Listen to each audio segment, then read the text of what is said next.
Hello everyone, Namaskara ಎಲ್ರಿಗೂ. I hope you are having a great day or gonna have a great day. Welcome to Physics Wala and this is Raghunath. So, ನಾವು ಸಂಭವ್ neat Kannada series ಅಲ್ಲಿ ಈ ಹಿಂದೆ ಬಯಾಲಜಿಯಲ್ಲಿ structural organisation in animals ಅನ್ನೋ chapter ಇಂದ animal tissues ಮತ್ತೆ cockroach ಬಗ್ಗೆ discuss ಮಾಡಿದ್ದು. Likewise today onwards we are going to discuss about human physiology. So lion ಶೇರ್ ಅಂತಾನೆ ಹೇಳ್ಬೋದು. ನಿಮ್ಮ ಒಂದು ನೀಟ್ ಎಕ್ಸಾಮಿನೇಷನ್ ಅಲ್ಲಿ ತುಂಬಾ ಕ್ವಶನ್ಸ್ ಗಳನ್ನ ಈ ಒಂದು ಯೂನಿಟ್ ಇಂದ ಕೇಳ್ತಾರೆ. ಸೊ ಅದರಲ್ಲಿ ನಾವು ಇವತ್ತು ಡಿಸ್ಕಸ್ ಮಾಡ್ತಾ ಇರೋ ಚಾಪ್ಟರ್ ಯಾವುದು ಅಂತ ಹೇಳಿದ್ರೆ, and that is digestion and absorption.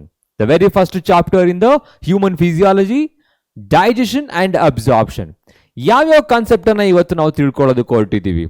So let's observe here. There are many segments, you know that. So what are the different segments they have given in the textbook, right? So all things we are going to discuss today. So for example, yavudiದೆ digestion, types and steps. So ಇದು common ಆಗಿರೋದು, ತುಂಬಾ lower class ಗಳಿಂದ ತಿಳ್ಕೊಂಡು ಬಂದಿರ್ತೀರಾ. Digestion ಅಂದ್ರೇನು, nutrition ಅಂತ ಹೇಳಿದ್ರೇನು, so ಅದರಲ್ಲಿ ಇರೋ steps ಯಾವುದು, ಹ್ಯೂಮನ್ ಅಲ್ಲಿ ಯಾವ ತರ ಡೈಜೆಷನ್ ಆಗುತ್ತೆ ಅಂತ ಹೇಳ್ಬಿಟ್ಟು ಸೊ ಸಿಂಪಲ್ ಆಗಿ ಅದನ್ನ ತಿಳ್ಕೊಳ್ಳೋಣ. So likewise very important thing is elementary canal and associated glands. Elementary canal ಅಲ್ಲಿ ಬರೋ ಎಲ್ಲಾ ಪಾರ್ಟ್ಸ್ಗಳು ಮತ್ತೆ ಅಸೋಸಿಯೇಟೆಡ್ ಗ್ಲ್ಯಾಂಡ್ಸ್ಗಳು, ಅದರ ಫಂಕ್ಷನ್ಸ್ಗಳು, ಸೊ ಅದನ್ನ ತಿಳ್ಕೊಬೇಕು. Digestive enzymes and their functions. ಗ್ಲ್ಯಾಂಡ್ಗಳಿದೆ, ಆ ಗ್ಲ್ಯಾಂಡ್ ಇಂದ ಪ್ರೊಡ್ಯೂಸ್ ಆಗೋ ಎನ್ಸೈಮ್ಸ್ಗಳು ಯಾವುದು, ಆ ಎನ್ಸೈಮ್ಸ್ಗಳು ಯಾವ ಪಾರ್ಟ್ ಅಲ್ಲಿ ಯಾವ ಫುಡ್ ಮೇಲೆ ಆಕ್ಟ್ ಮಾಡುತ್ತೆ, ಅಲ್ಟಿಮೇಟ್ ಆಗಿ ಯಾವ ಪ್ರಾಡಕ್ಟ್ ಪ್ರೊಡ್ಯೂಸ್ ಆಗುತ್ತೆ ಅದನ್ನ ತಿಳ್ಕೊಬೇಕು. And disorders of the digestive system they have given at the end of your chapter. ಕೊನೆಯಲ್ಲಿ ಕೊಟ್ಟಿದ್ದಾರೆ ಒಂದು 5 ಡಿಸಾರ್ಡರ್ಸ್ ಗಳನ್ನ. ಸೊ ಅದ್ರ ಬಗ್ಗೆ ಲೈಟ್ ಆಗಿ ತಿಳ್ಕೊಳ್ಳೋಣ. ಅಲ್ಲಿ ಒಂದು ಕ್ವಶನ್ ಅನ್ನ ಕಾಮನ್ ಆಗಿ ಕೇಳ್ತಾರೆ, which among the following is not a digestive disorder ಅನ್ನ ಆ ತರ ಕೇಳ್ತಾರೆ. ಸೊ ಅದನ್ನ ತಿಳ್ಕೊಳ್ಳೋಣ. ಜೊತೆಗೆ related MCQs, you know that synopsis ಆದ್ಮೇಲೆ ಕೊನೆಯಲ್ಲಿ ಒಂದು 10 ಅಥವಾ 15 ಕ್ವಶನ್ಸ್ ಗಳನ್ನ ಡಿಸ್ಕಸ್ ಮಾಡಲಿಲ್ಲ ಅಂತ ಹೇಳಿದ್ರೆ, ಸೊ ಮಾಡಿದ್ರೆ ನಿಮ್ಗೆ ಈಸಿಯಾಗಿ ಗೊತ್ತಾಗ್ಬಿಡತ್ತೆ. So that we can easily crack the NEET ಅಂತ ಹೇಳಿ. Okay, so let's start. The very first concept is here. Okay, ಸ್ವಲ್ಪ ಫೋಕಸ್ಡ್ ಆಗಿರಿ. ಇಂಪಾರ್ಟೆಂಟ್ ಪಾಯಿಂಟ್ಸ್ ಗಳು ಬಂದಾಗ ಪಾಯಿಂಟ್ ಔಟ್ ಮಾಡ್ಕೊಳ್ಳಿ.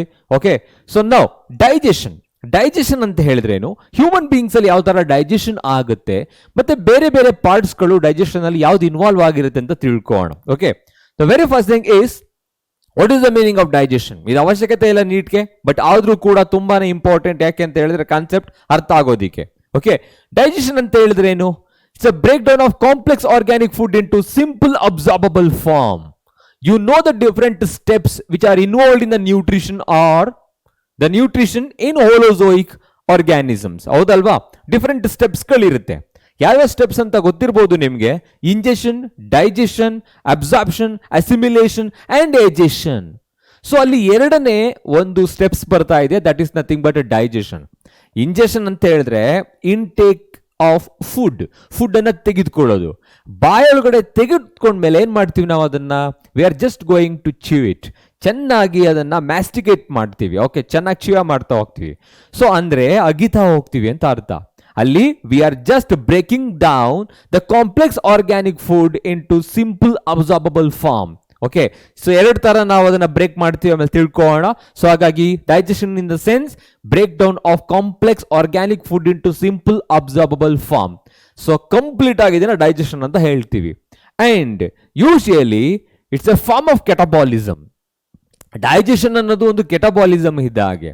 ಸೊ ಯಾಕೆ ಇಲ್ಲಿ ಬ್ರೇಕ್ ಡೌನ್ ಆಫ್ ಸಬ್ಸ್ಟೆನ್ಸಸ್ ಆಗ್ತಾ ಇರುತ್ತೆ, ಅಂದ್ರೆ ಆರ್ಗ್ಯಾನಿಕ್ ಸಬ್ಸ್ಟೆನ್ಸ್ಗಳು ಬ್ರೇಕ್ ಡೌನ್ ಆಗಿರುತ್ತೆ. You know the meaning of metabolism. Metabolism ಅಂತ ಹೇಳಿದ್ರೆ ಏನು, sum total of all the biochemical reactions that takes place in our body. ನಮ್ಮ ಬಾಡಿಯಲ್ಲಿ ಆಗ್ತಕ್ಕಂಥ ವಿವಿಧ ರೀತಿಯ ಸೊ ರಿಯಾಕ್ಷನ್ಸ್ಗಳೇನಿದೆ, ಬಯೋಕೆಮಿಕಲ್ ರಿಯಾಕ್ಷನ್ಸ್ ಎಲ್ಲವನ್ನ ಮೆಟಬಾಲಿಸಮ್ ಅಂತ ಹೇಳ್ತೀವಿ. ಆ ಮೆಟಬಾಲಿಸಮ್ ಅಲ್ಲಿ 2 ಪ್ರೋಸೆಸ್ಗಳಿರುತ್ತೆ. You know that I guess, right? Metabolism ಇದು ಕ್ಲಾಸ್ 11 ಅಲ್ಲಿ ಕಲ್ತ್ಕೊಂಡಿರ್ತೀರಾ. ಸೊ ಅದರಲ್ಲಿ ಕೆಟಬಾಲಿಸಮ್ ಮತ್ತೆ ಅನಾಬಾಲಿಸಮ್ ಅಂತ. Catabolism and ಅನಾಬಾಲಿಸಮ್. ಓಕೆ, ಸೊ ಅನಾಬಾಲಿಸಮ್ ಅಂತ ಹೇಳಿದ್ರೆ ಸಿಂಥಸೈಸಿಂಗ್ ಸಮಥಿಂಗ್. ಈಗ ಏನೋ ಒಂದು ಬ್ರೇಕ್ ಡೌನ್ ಆಗ್ತಿದೆ ಅಂತ ಹೇಳಿದ್ರೆ ಹಳೆಯ ಪ್ರಾಡಕ್ಟ್ ಹೊಸ ಪ್ರಾಡಕ್ಟ್ ಆಗಿ ಕನ್ವರ್ಟ್ ಆಗ್ತಿದೆ ಅಂತ ಅರ್ಥ. ಸೊ ಹಾಗಾಗಿ ಡೈಜೆಷನ್ ಅನ್ನೋದು ಫಸ್ಟ್ ಏನಾಗುತ್ತೆ, ಕೆಟಬಾಲಿಸಮ್ ಆಗುತ್ತೆ. Finally there is a formation of a new products, ಹೊಸ ಪ್ರಾಡಕ್ಟ್ಗಳು ಫಾರ್ಮೇಶನ್ ಆಗುತ್ತೆ. You can say it's the combination of catabolism and anabolism, hence it is nothing but the metabolism. Okay, now we are breaking down the food into simple absorbable form by two means. ಎರಡು ರೀತಿಯಲ್ಲಿ ನಾವು ಅದನ್ನ break down ಮಾಡ್ತಾ ಇದ್ದೀವಿ. So means of digestion ಗೆ ಬಂದಾಗ ಎರಡು ತರ ಇರುತ್ತೆ. So those are nothing but mechanical digestion and chemical digestion. Okay, ಯಾವ ತರ ಮಾಡ್ತೀವಿ ಅಂತ ನೋಡೋಣ. ಸೊ ಇನ್ನೊಂದು ವರ್ಡ್ ಇದೆ ಇಲ್ಲಿ. So what type of digestive system present in human beings? ನಮ್ಮಲ್ಲಿರೋ ಡೈಜೆಸ್ಟಿವ್ ಸಿಸ್ಟಮ್ ಯಾವ ತರ ಇರುತ್ತೆ ಅಂತ ಹೇಳಿದ್ರೆ ಮಾನೋಗ್ಯಾಸ್ಟ್ರಿಕ್ ಅಂತ ಹೇಳ್ತೀವಿ. ಸೊ ಮಾನೋಗ್ಯಾಸ್ಟ್ರಿಕ್, ಏವಿಯನ್, ರಿಮಿನೆಂಟ್ಸ್, ಸೂಡೋ ರಿಮಿನೆಂಟ್ಸ್ ಅಂತ ಹೇಳ್ಬಿಟ್ಟು 4 ತರ ಡೈಜೆಸ್ಟಿವ್ ಸಿಸ್ಟಮ್ಗಳಿರುತ್ತೆ. ಓಕೆ, ರಿಮಿನೆಂಟ್ಸ್ ಅಂತ ಹೇಳಿದ್ರೆ ಕ್ಯಾಟಲ್ಗಳ ಬಗ್ಗೆ ನೀವು ತಿಳ್ಕೊಂಡಿರ್ತೀರಾ. ಬಟ್ ನಮ್ಮಲ್ಲಿ ಮಾನೋಗ್ಯಾಸ್ಟ್ರಿಕ್ ಅಂತ ಯಾಕೆ ಹೇಳ್ತೀವಿ ಅಂತ ಹೇಳಿದ್ರೆ we are able to digest both animal and plant components. Such type of organisms which are able to digest both components are called monogastric digestive system. Omnivores ಅಂತ ಡೈರೆಕ್ಟ್ ಆಗಿ ಹೇಳ್ಬೋದು. ಓಕೆ, ಸೊ ಅದಾದ್ಮೇಲೆ ಮೀನ್ಸ್ ಆಫ್ ಡೈಜೆಷನ್ ಅಲ್ಲಿ mechanical digestion and chemical digestion. So mechanical digestion ನೇಮೇ ಹೇಳ್ತಾ ಇದೆ. So where the food is broken down into smaller particles with the help of teeth, tongue and muscular movements. Mechanically we are going to digest that. ಅಂದ್ರೆ ಅಲ್ಲಿ ಯಾಂತ್ರಿಕವಾಗಿ ನಾವು ಅದನ್ನ digest ಮಾಡ್ತಾ ಇದ್ದೀವಿ. ಸೊ ಮೆಕ್ಯಾನಿಕಲ್ ಡೈಜೆಷನ್ ಏನಾಗುತ್ತೆ ಅಂತ ಹೇಳಿದ್ರೆ here it occurs with the help of teeth. ಇದು ಟೀತ್ ಜೊತೆಗೆ ಟಂಗ್ ಕೂಡ ಸಹಾಯ ಮಾಡುತ್ತೆ ಅದಕ್ಕೆ. And also the muscular movement of the gut ಅಂತ ಹೇಳೋಣ. Muscular movement of the gut. So ಇಷ್ಟು ಕೂಡ ಮೆಕ್ಯಾನಿಕಲ್ ಡೈಜೆಷನ್ ಅಲ್ಲಿ ಸಹಾಯ ಮಾಡುತ್ತೆ. Okay, so you can say that chewing or you can say churning. So chewing ಎಲ್ಲ ಆಗುತ್ತೆ that takes place in our mouth. ನಾವು ಅದನ್ನು ಚೆನ್ನಾಗಿ ಅಗಿತಾ ಹೋಗ್ತೀವಿ, ಮ್ಯಾಸ್ಟಿಕೇಟ್ ಮಾಡ್ತೀವಿ. ಸೊ ಅದೇ ತರ ಚರ್ನಿಂಗ್ ಅಂತ ಹೇಳಿದ್ರೆ churning movement of the stomach ಅಂತ word ಕೇಳಿರ್ತೀರಾ. Okay, so stomach is a J-shaped sac-like organ, highly muscular organ, so which is able to digest the food due to its muscular movement. That is called churning. So hagagi churning in the with the help of teeth, tongue and muscular movement of the gut, the food is broken down into smaller fragment. This is nothing but mechanical digestion. ಅದು mechanical digestion ಆಗಿರುತ್ತೆ. ಯಾಂತ್ರಿಕವಾಗಿ ಅಲ್ಲಿ food broken down ಆಗ್ತಾ ಇದೆ, break down ಆಗ್ತಾ ಇದೆ. Next chemical ಡೈಜೆಷನ್ಗೆ ಬಂದಾಗ as the name indicates here the food gets digested only in the presence of chemicals. Those chemicals are called enzymes. You know that ಎನ್ಸೈಮ್ಸ್ಗಳು ನಮ್ಮ ಬಾಡಿಯಲ್ಲಿ ಬೇಕಾದಷ್ಟು ಎಕ್ಸೋಕ್ರೈನ್ ಗ್ಲ್ಯಾಂಡ್ಸ್ಗಳಿದೆ, ಎಂಡೋಕ್ರೈನ್ ಗ್ಲ್ಯಾಂಡ್ಸ್ಗಳಿದೆ. ಎಕ್ಸೋಕ್ರೈನ್ ಗ್ಲ್ಯಾಂಡ್ಸ್ಗಳಿಂದ ಎನ್ಸೈಮ್ಸ್ಗಳು ಪ್ರೊಡ್ಯೂಸ್ ಆಗುತ್ತೆ, ಎಂಡೋಕ್ರೈನ್ ಗ್ಲ್ಯಾಂಡ್ಸ್ಗಳಿಂದ ಹಾರ್ಮೋನ್ಗಳು ಪ್ರೊಡ್ಯೂಸ್ ಆಗುತ್ತೆ. ಇಲ್ಲಿ ಡೈಜೆಸ್ಟಿವ್ ಸಿಸ್ಟಮ್ಗೆ ಬಂದಾಗ ಎಸ್ಪೆಷಲಿ ಎನ್ಸೈಮ್ಸ್ಗಳು ಏನಾಗುತ್ತೆ ಪ್ರೊಡ್ಯೂಸ್ ಆಗುತ್ತೆ which are protein in nature. Okay, proteolytic ಅಂತ ಹೇಳ್ತೀವಿ. ಡಿಫ್ರೆಂಟ್ ಟೈಪ್ಸ್ಗಳನ್ನ ನೀವು ಓದಿರ್ತೀರಾ ಕ್ಲಾಸ್ 11 ಅಲ್ಲೇನೆ. 6 types of different types of ಎನ್ಸೈಮ್ಸ್ಗಳನ್ನ. ಸೊ ಹಾಗಾಗಿ ಇವೇನ್ ಮಾಡ್ತಾ ಹೋಗುತ್ತೆ, they also break down the food particles. Okay, ಇದನ್ನ ಬಯೋಕೆಮಿಕಲ್ ಡೈಜೆಷನ್ ಅಂತಾನೂ ಕೂಡ ಹೇಳ್ತೀವಿ. ಟೋಟಲ್ ಆಗಿ ಏನಾಗ್ತಾ ಇದೆ, the complex organic food is being converted into simple absorbable form. You can easily say that the food is being converted into simple absorbable form. Simple absorbable form ಅಂತ ಹೇಳೋಣ. So ಯಾವ food ಇದು? That is nothing but complex organic food. Okay, ಉಲ್ಟಾ photosynthesis ಯಾವ ತರ ಇರುತ್ತೆ ಆ ತರ. ಫೋಟೋಸಿಂಥೆಸಿಸ್ ಅಲ್ಲಿ ಏನಾಗುತ್ತೆ, ಅದು ಆರ್ಗ್ಯಾನಿಕ್ ಫುಡ್ ಅನ್ನ ಪ್ರಿಪೇರ್ ಮಾಡುತ್ತೆ. ನಾವು ಅದೇ ಆರ್ಗ್ಯಾನಿಕ್ ಫುಡ್ ಅನ್ನ ಏನ್ ಮಾಡ್ತಾ ಇದೀವಿ, ಡೈಜೆಸ್ಟ್ ಮಾಡ್ತಾ ಇದೀವಿ. So that is the concept. Digestion meaning ಗೊತ್ತಾಯ್ತು. ಸೊ ಕೆಟಬಾಲಿಸಮ್ ಮತ್ತೆ ಅನಾಬಾಲಿಸಮ್ ಎರಡೂ ಸೇರಿದ್ರೆ ಮೆಟಬಾಲಿಸಮ್ ಆಗುತ್ತೆ. So digestion is the resultant of the metabolism you can say. And the digestive system present in human beings, we used to call it as a monogastric because we are able to digest both the components, plant and animal components, and digestion can be takes place by mechanically or biochemically. Okay, mechanically anta helidre chewing as well as the churning. So that occurs with the help of teeth, tongue and muscular movement of the gut, especially in the stomach. Next illige bandaga biochemical ge that takes place in the presence of some enzymes. So the food is being converted into absorbable form. Now let's understand the different parts present in our digestive system. Yava tara parts galide? Yes, our digestive system. Now we are talking about the digestive system. Okay, there are two important components, ಎರಡು components ಗಳಿರುತ್ತೆ. So what are they? They are nothing but elementary canal,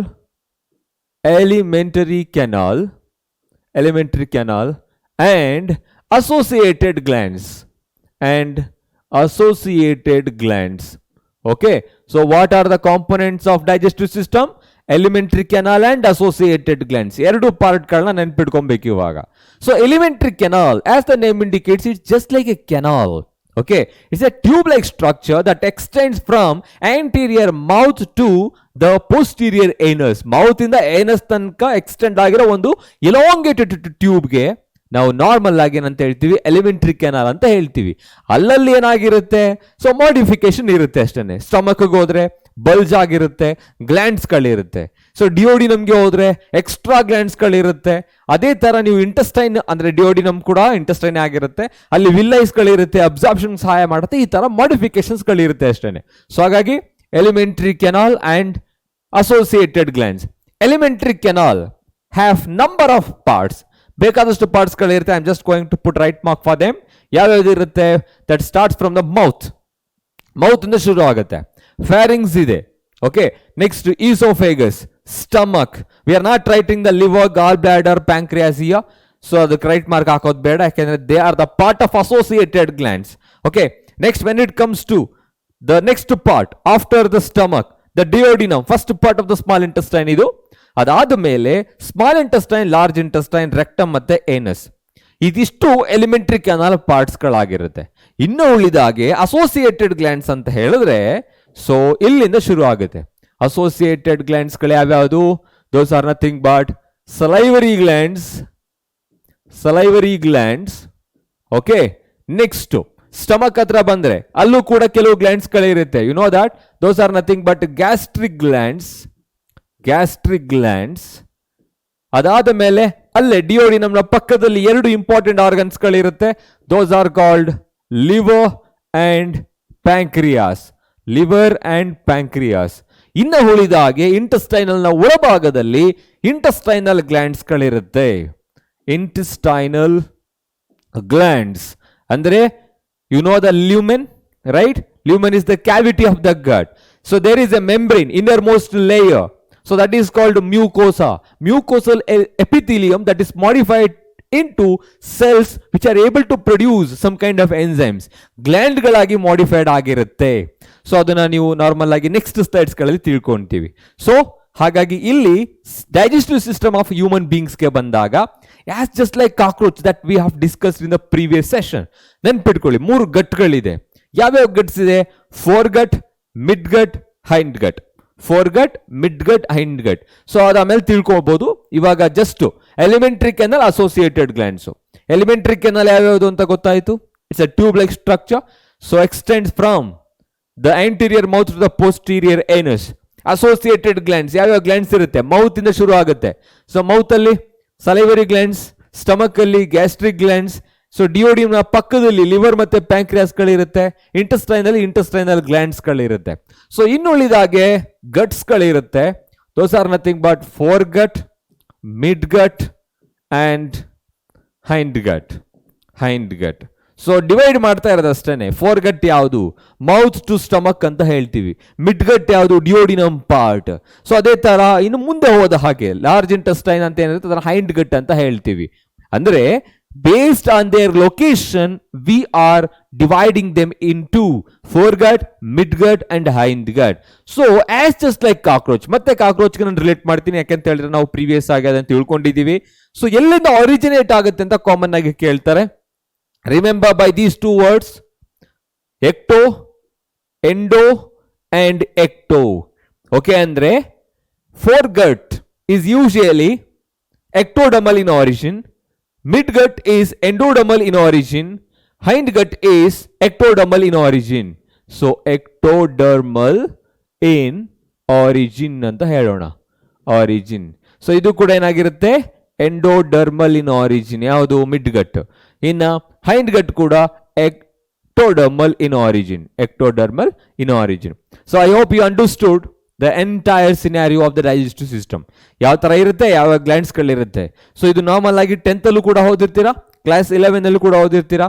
if you are in class 11 that's okay, ನಾವು you are studying that. So next concept ನೋಡೋಣ. ಈಗ mouth parts ಬಗ್ಗೆ ತಿಳ್ಕೊಳ್ಳೋಣ one by one. Mouth ಇಂದ stomach ಮತ್ತೆ intestine ತನಕ ಎಲ್ಲಾ parts ಗಳ ಬಗ್ಗೆ ನಾವು ತಿಳ್ಕೊಬೇಕು. ಸೊ ಮೌತ್ ಅಲ್ಲಿ ಇವಾಗ ನಾವು ಜಸ್ಟ್ ಪಾರ್ಟ್ಸ್ ಗಳ ಬಗ್ಗೆ ಮಾತ್ರ ತಿಳ್ಕೊಂತೀವಿ, ಗ್ಲ್ಯಾಂಡ್ಸ್ ಗಳ ಬಗ್ಗೆ ನೆಕ್ಸ್ಟ್ ತಿಳ್ಕೊಳ್ಳೋಣ. ಸೊ ಮೌತ್ ಅಂತ ಹೇಳಿದ್ರೆ you know that is the first part of the what digestive system. First part ಆಗಿರುತ್ತೆ. And there are usually many components, ತುಂಬಾನೇ ಕಾಂಪೊನೆಂಟ್ಸ್ ಗಳಿದೆ ಮೌತ್ ಅಲ್ಲಿ. ಯಾವ್ಯಾವ ಕಾಂಪೊನೆಂಟ್ ಇರುತ್ತೆ? The opening or the cavity of the mouth is commonly called buccal cavity. So buccal cavity is the first one. You know that there is a cavity inside our mouth, that is nothing but buccal cavity or the oral cavity. Oral cavity ಅಂತ ಹೇಳ್ತೀವಿ. ಈಗ ಅಲ್ಲಿ ಏನಿರುತ್ತೆ? You can observe there are many teeth. ಅಲ್ಲಿ teeth ಇರುತ್ತೆ, ಜೊತೆಗೆ tongue ಇರುತ್ತೆ. Okay, we are just discussing. ಇದನ್ನೆಲ್ಲವೂ ಕೂಡ ನೆಕ್ಸ್ಟ್ ಸ್ಲೈಡ್ ಅಲ್ಲಿ ತಿಳ್ಕೊಂತೀವಿ. ಟಂಗ್ ಇರುತ್ತೆ. And also here and there means just below the tongue, behind the tongue and in the cheek regions you can observe salivary glands.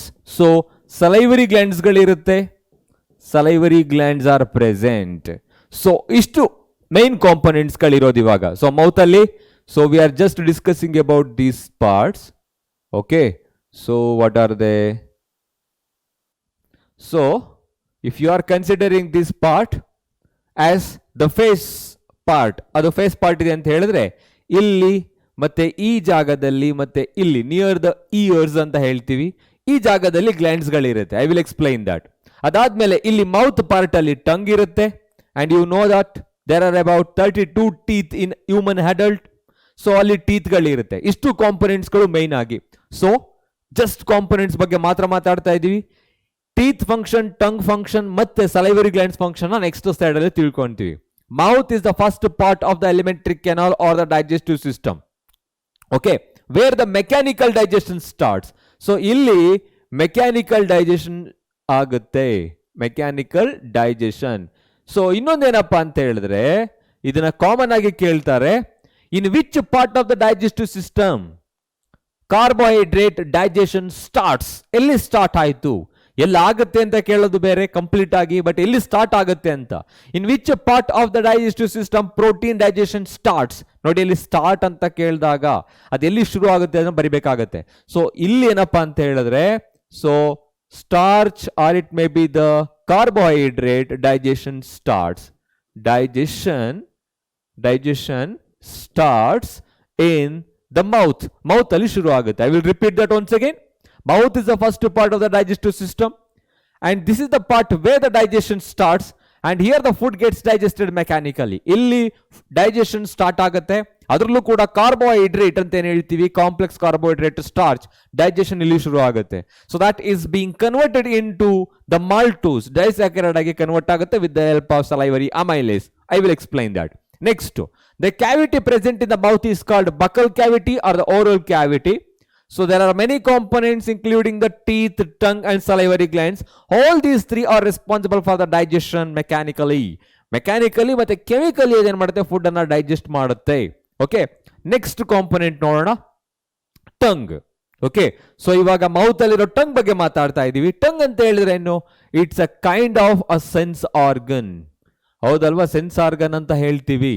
ಅದ್ರ ಜೊತೆಗೆ it is mainly responsible for what? Receiving the taste. ಅದಕ್ಕೆ ಅದನ್ನ ನಾವು sense organ ಅಂತ ಹೇಳ್ತಾ ಇರೋದು. Sense organs ಗಳ ಕೆಲಸ ಏನಪ್ಪಾ ಅಂತ ಹೇಳಿದ್ರೆ, they are mainly responsible for receiving the stimuli from the external environment. So ಯಾವ್ದಾದ್ರೂ ಆಗಿರ್ಬೋದು, ears, eyes, skin or it may be the nose, tongue. ಇಷ್ಟು ಕೂಡ ಅದು ಜಸ್ಟ್ ರಿಸೀವ್ ಮಾಡ್ಕೊಳುತ್ತೆ ಸ್ಟಿಮ್ಯುಲಿಯನ್ನ, ರೆಸ್ಪಾನ್ಸ್ ಮಾಡೋಲ್ಲ. ರೆಸ್ಪಾನ್ಸ್ ಮಾಡೋದು ಬೇರೆ ಆರ್ಗನ್ಸ್ಗಳು, ದಟ್ ಇನ್ಕ್ಲೂಡ್ಸ್ ದ ಗ್ಲ್ಯಾಂಡ್ಗಳು ರೆಸ್ಪಾನ್ಸ್ ಮಾಡ್ತಾ ಹೋಗುತ್ತೆ. ಸೊ ನೆಕ್ಸ್ಟ್, ಸೊ ಇದನ್ನ ಸೆನ್ಸ್ ಆರ್ಗನ್ಸ್ ಅಂತ ಹೇಳ್ತಾ ಇದ್ದೀವಿ. ಸೊ ಇದೇನ್ ಮಾಡುತ್ತೆ ಅಂತ ಹೇಳಿದ್ರೆ ಮೇನ್ ಆಗಿ it detects the taste. Taste ಅನ್ನ ಡಿಟೆಕ್ಟ್ ಮಾಡುತ್ತೆ. But how? ಹೇಗೆ ಅಂತ ಹೇಳಿದ್ರೆ, so just observe here, considering that this is the tongue. ಇದು ಟಂಗ್ ಅಂತ ಅನ್ಕೊಂಡ್ರೆ, so there are many taste buds. ಅಲ್ಲಿ ಬೇಕಾದಷ್ಟು ಟೇಸ್ಟ್ ಬರ್ಡ್ಸ್ ಗಳಿರುತ್ತೆ. So do you know what are the different types of taste buds present in the papillae of the tongue?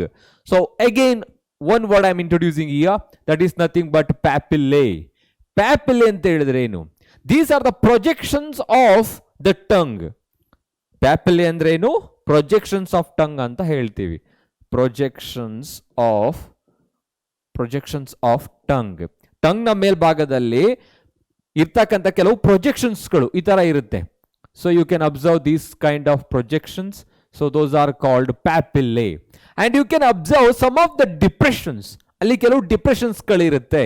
In those depressions taste buds are present. What are they?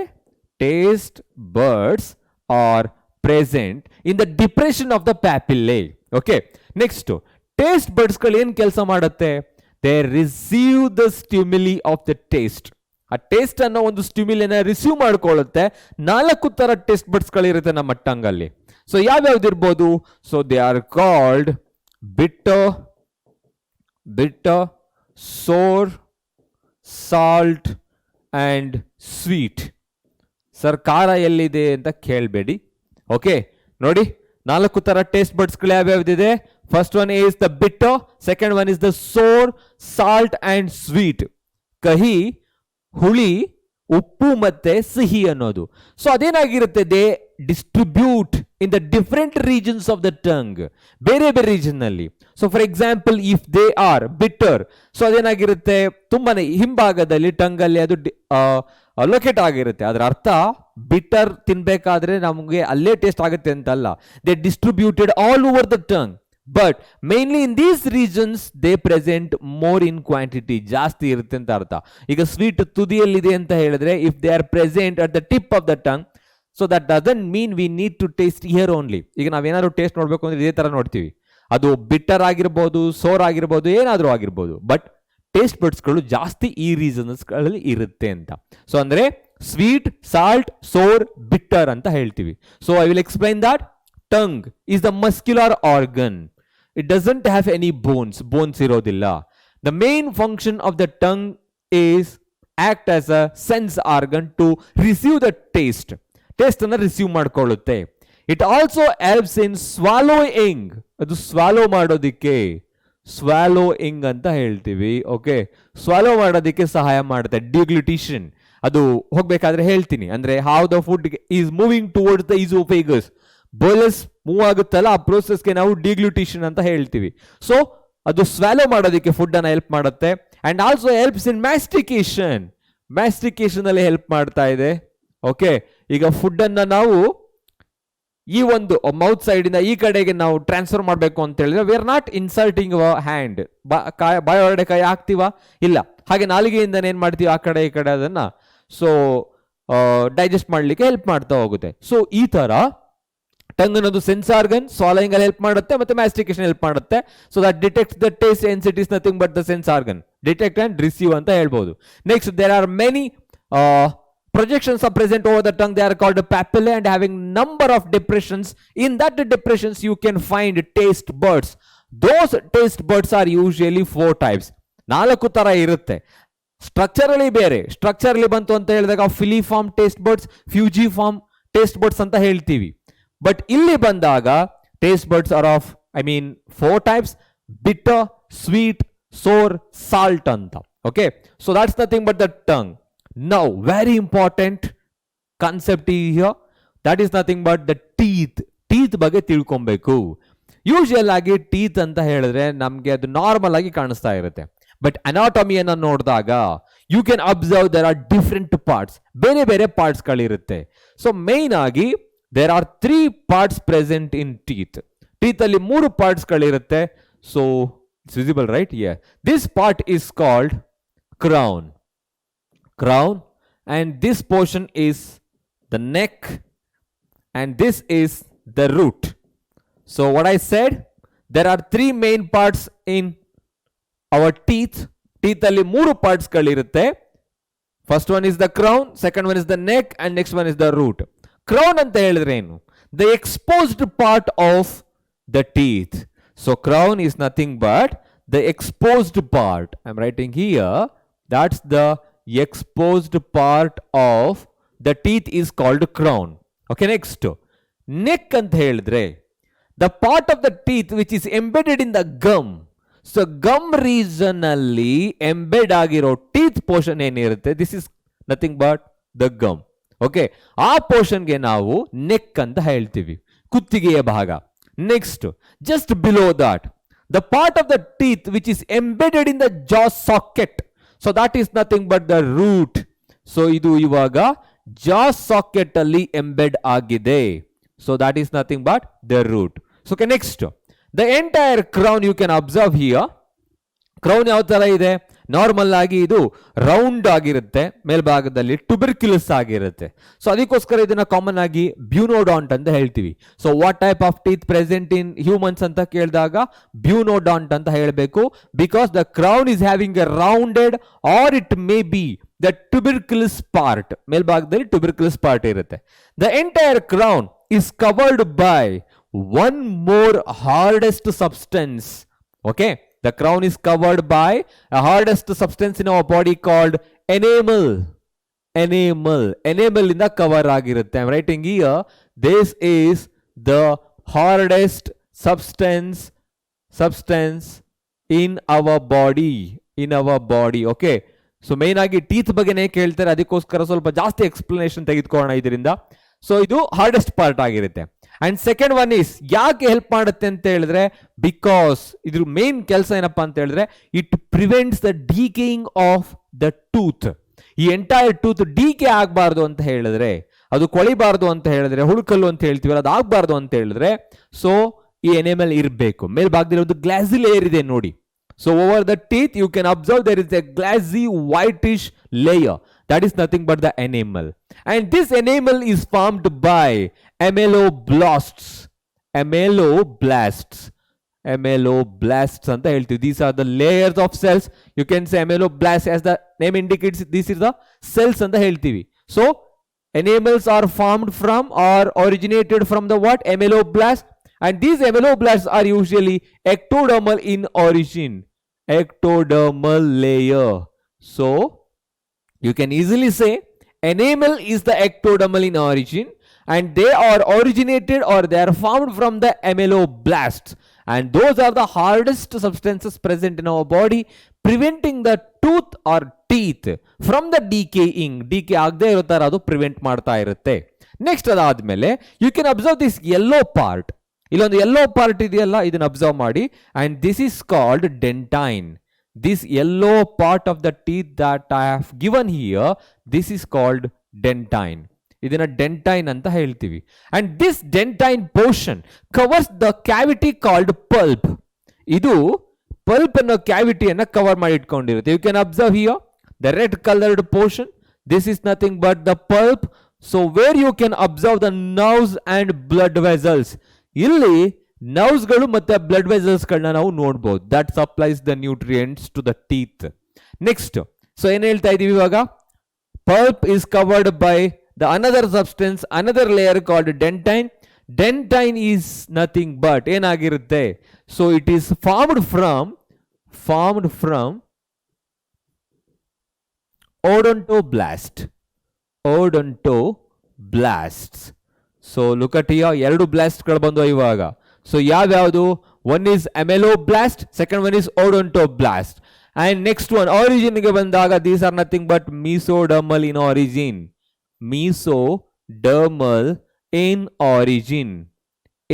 Origin. So ಇಷ್ಟನ್ನು ಕೂಡ ನೆನ್ಪಿಟ್ಕೊಳ್ಳಿ. Okay, next ಮತ್ತೆ explain ಮಾಡ್ತೀನಿ. Just below the dentine, so there is a cavity called pulp anta heltivi, and the pulp is richly supplied with blood vessels and nerves. ನಮಗೆ sense ಆಗುತ್ತೆ. Okay, ಕೆಲವು ಸಲ ಎನೇಮಲ್ ಕಡಿಮೆ ಆದಾಗ, so when we are drinking cold water, so we can sense that. ಅದು ನಿಮಗೆ ಅಡ್ವರ್ಟೈಸ್ಮೆಂಟ್ಗಳು ನೋಡಿರ್ತೀರ ನೀವು. ಓಕೆ, ಐಸ್ ಕ್ರೀಮ್ ತಿಂದಾಗ ಯಾವ ತರ ಅವ್ರು ಆಕ್ಟ್ ಮಾಡ್ತಿರ್ತಾರೆ ಅಂತ ಹೇಳ್ಬಿಟ್ಟು. ಸೊ ಆ ಸೆನ್ಸ್ ಆಗುತ್ತೆ ನೋಡಿ, ಆ ಸೆನ್ಸ್ ಅನ್ನ ರಿಸೀವ್ ಮಾಡ್ಕೊಳ್ತಾ ಇರೋದು ಸೊ ಆ ನರ್ವ್ಸ್ಗಳೇ. ಓಕೆ, ಇಲ್ಲಿ ನರ್ವ್ಸ್ಗಳಿರುತ್ತೆ. You can easily write them as nerves and blood vessels. Blood vessels are present here. Okay, blood vessels are supplying the nutrients to the teeth. Okay, and teeth are replaces only once in our lifetime. ಒಂದು ಬಾರಿ ಮಾತ್ರ ಏನಾಗುತ್ತೆ, ಅದು replace ಆಗುತ್ತೆ. So ಇವಾಗ ಇಷ್ಟು ಮಾತ್ರ ತಿಳ್ಕೊಂಡಿದೀವಿ. So teeth ಅಂತ ಹೇಳಿದ್ರೆ ಏನು? Okay, that is the part which is help in mechanical digestion. So food ಅನ್ನ ಚೆನ್ನಾಗಿ ಅಗಿಯೋದಿಕ್ಕೆ, ಕಟ್ ಮಾಡಲಿಕ್ಕೆ, ಟೇರ್ ಮಾಡಲಿಕ್ಕೆ ಅದು ಸಹಾಯ ಮಾಡುತ್ತೆ. There are 3 parts in every tooth. ಯಾವ್ಯಾವ್ದು ಇರುತ್ತೆ? Crown, neck and root. Crown ಅಂತ ಹೇಳಿದ್ರೆ the exposed part of the teeth is called crown. ಕಾಣುತ್ತಲ್ಲ, ಆ ಪಾರ್ಟ್ ಕ್ರೌನ್ ಆಗಿರುತ್ತೆ. Next, the part of the tooth which is embedded in the gum is called neck. ಅದು neck. Next, the part of the teeth which is embedded in the jaw socket or the bony socket, this is the bony socket. So ಅಥವಾ ನೀವು jaw socket ಅಂತ ಹೇಳ್ಬೋದು. Okay, that is called root. Next, the entire crown is covered by the hardest substance present in our body, that is called enamel, and that is formed from the ameloblast which are ectodermal in origin. Next, the second portion just below the enamel or the crown, you can observe dentine. So these are formed from the odontoblasts, and finally these are mesodermal in origin that covers the cavity called pulp, and pulp is richly supplied with the blood vessels, nerves and other tissues. Okay, next, these are supplying and receiving the senses, and finally there is a socket, bony socket irutte. So ಈಗ ಇಲ್ಲಿ ಎರಡು concept ಗೊತ್ತಾಯ್ತು. ಏನಂತ ಹೇಳಿದ್ರೆ, the crown part ಅನ್ನೋದು ಇಲ್ಲಿದೆ ನೋಡಿ, tuberculous round ಒಂದು ಲೇಯರ್ ಇಂದ ಕವರ್ ಆಗಿದೆ. ಇದಕ್ಕೆ ಏನಂತ ಹೇಳಿದೆ ನಾನು? ಬ್ಯೂನೋಡಾಂಟ್ ಅಂತ ಹೇಳ್ತೀವಿ. ಇನ್ನೊಂದು, the entire teeth is embedded in the jaw socket or the bony socket, this is called thecodont ಅಂತ ಹೇಳ್ತೀವಿ. Thecodont. So now you need to discuss about the different types of teeth. ಈಗ ನಾವು dental ಫಾರ್ಮುಲಾಗ ಹೋಗಕ್ಕೆ ಮುಂಚೆ types of teeth ಬಗ್ಗೆ ತಿಳ್ಕೊಳ್ಳೋಣ. Types of teeth. So ಎಷ್ಟು ತರ ಟೀತ್ಗಳಿರುತ್ತೆ, ಯಾವ ತರ ಟೀತ್ ಇರುತ್ತೆ ನಮ್ಮಲ್ಲಿ ಅಂತ ಹೇಳ್ಬಿಟ್ಟು. So okay, just remember these words. So those are nothing but heterodont, heterodont, diphyodont, diphyodont, bunodont, bunodont and thecodont, thecodont. So what are these? ಇದೇನು ಇಂಡಿಕೇಟ್ ಮಾಡ್ತಾ ಇದೆ? Hetero in the sense many. Okay, ಅದು ಜಾಸ್ತಿಯನ್ನ indicate ಮಾಡುತ್ತೆ. ಹೆಟಿರೋಡಾಂಟ್ ಅಂತ ಯಾಕೆ ಹೇಳ್ತೀವಿ ಅಂತ ಹೇಳಿದ್ರೆ, we have different types of teeth.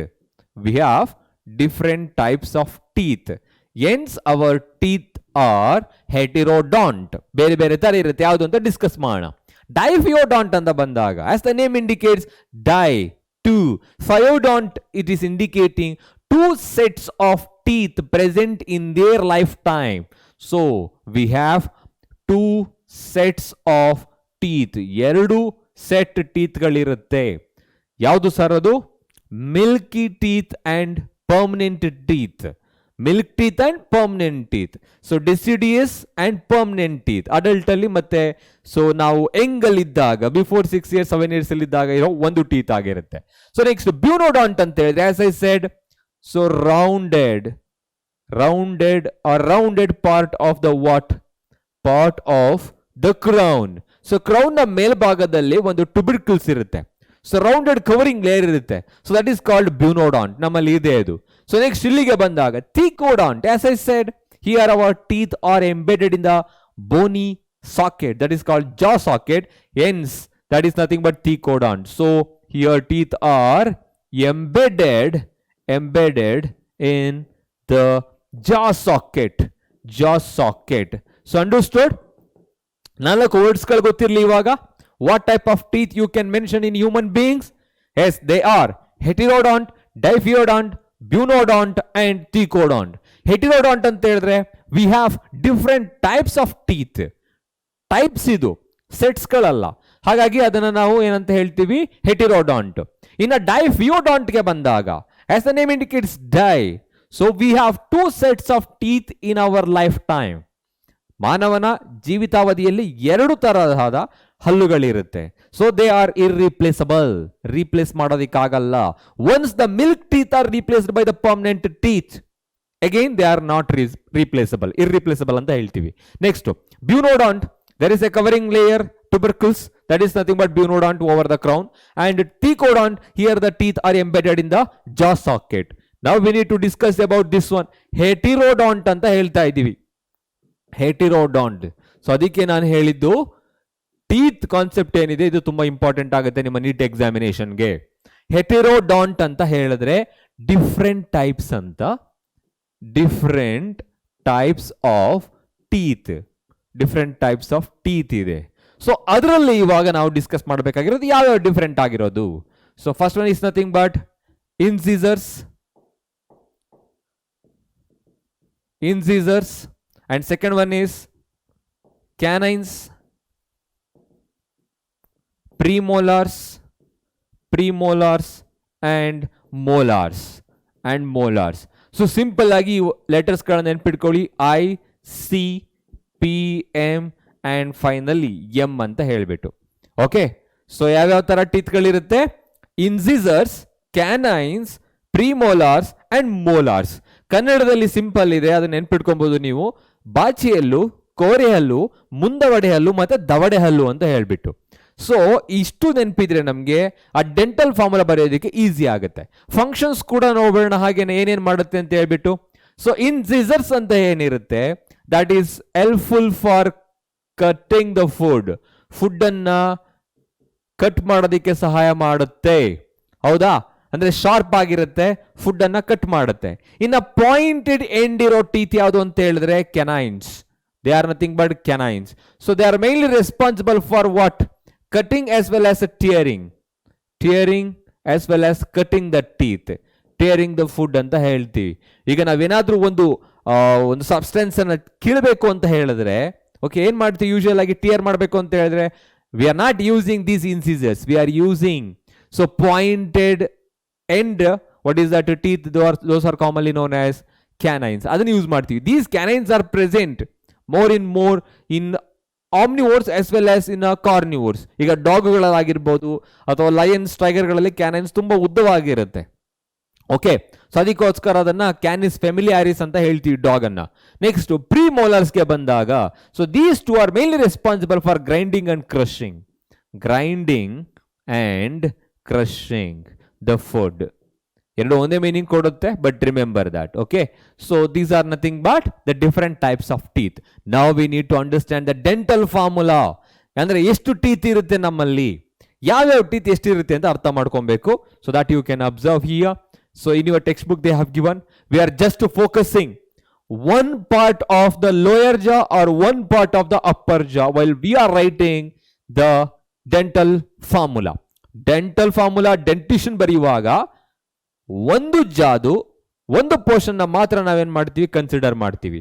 So ಇಲ್ಲಿ ನೋಡ್ತೀರಾ, there are 4 different types of teeth as I said. ಯಾವ್ದಿದೆ?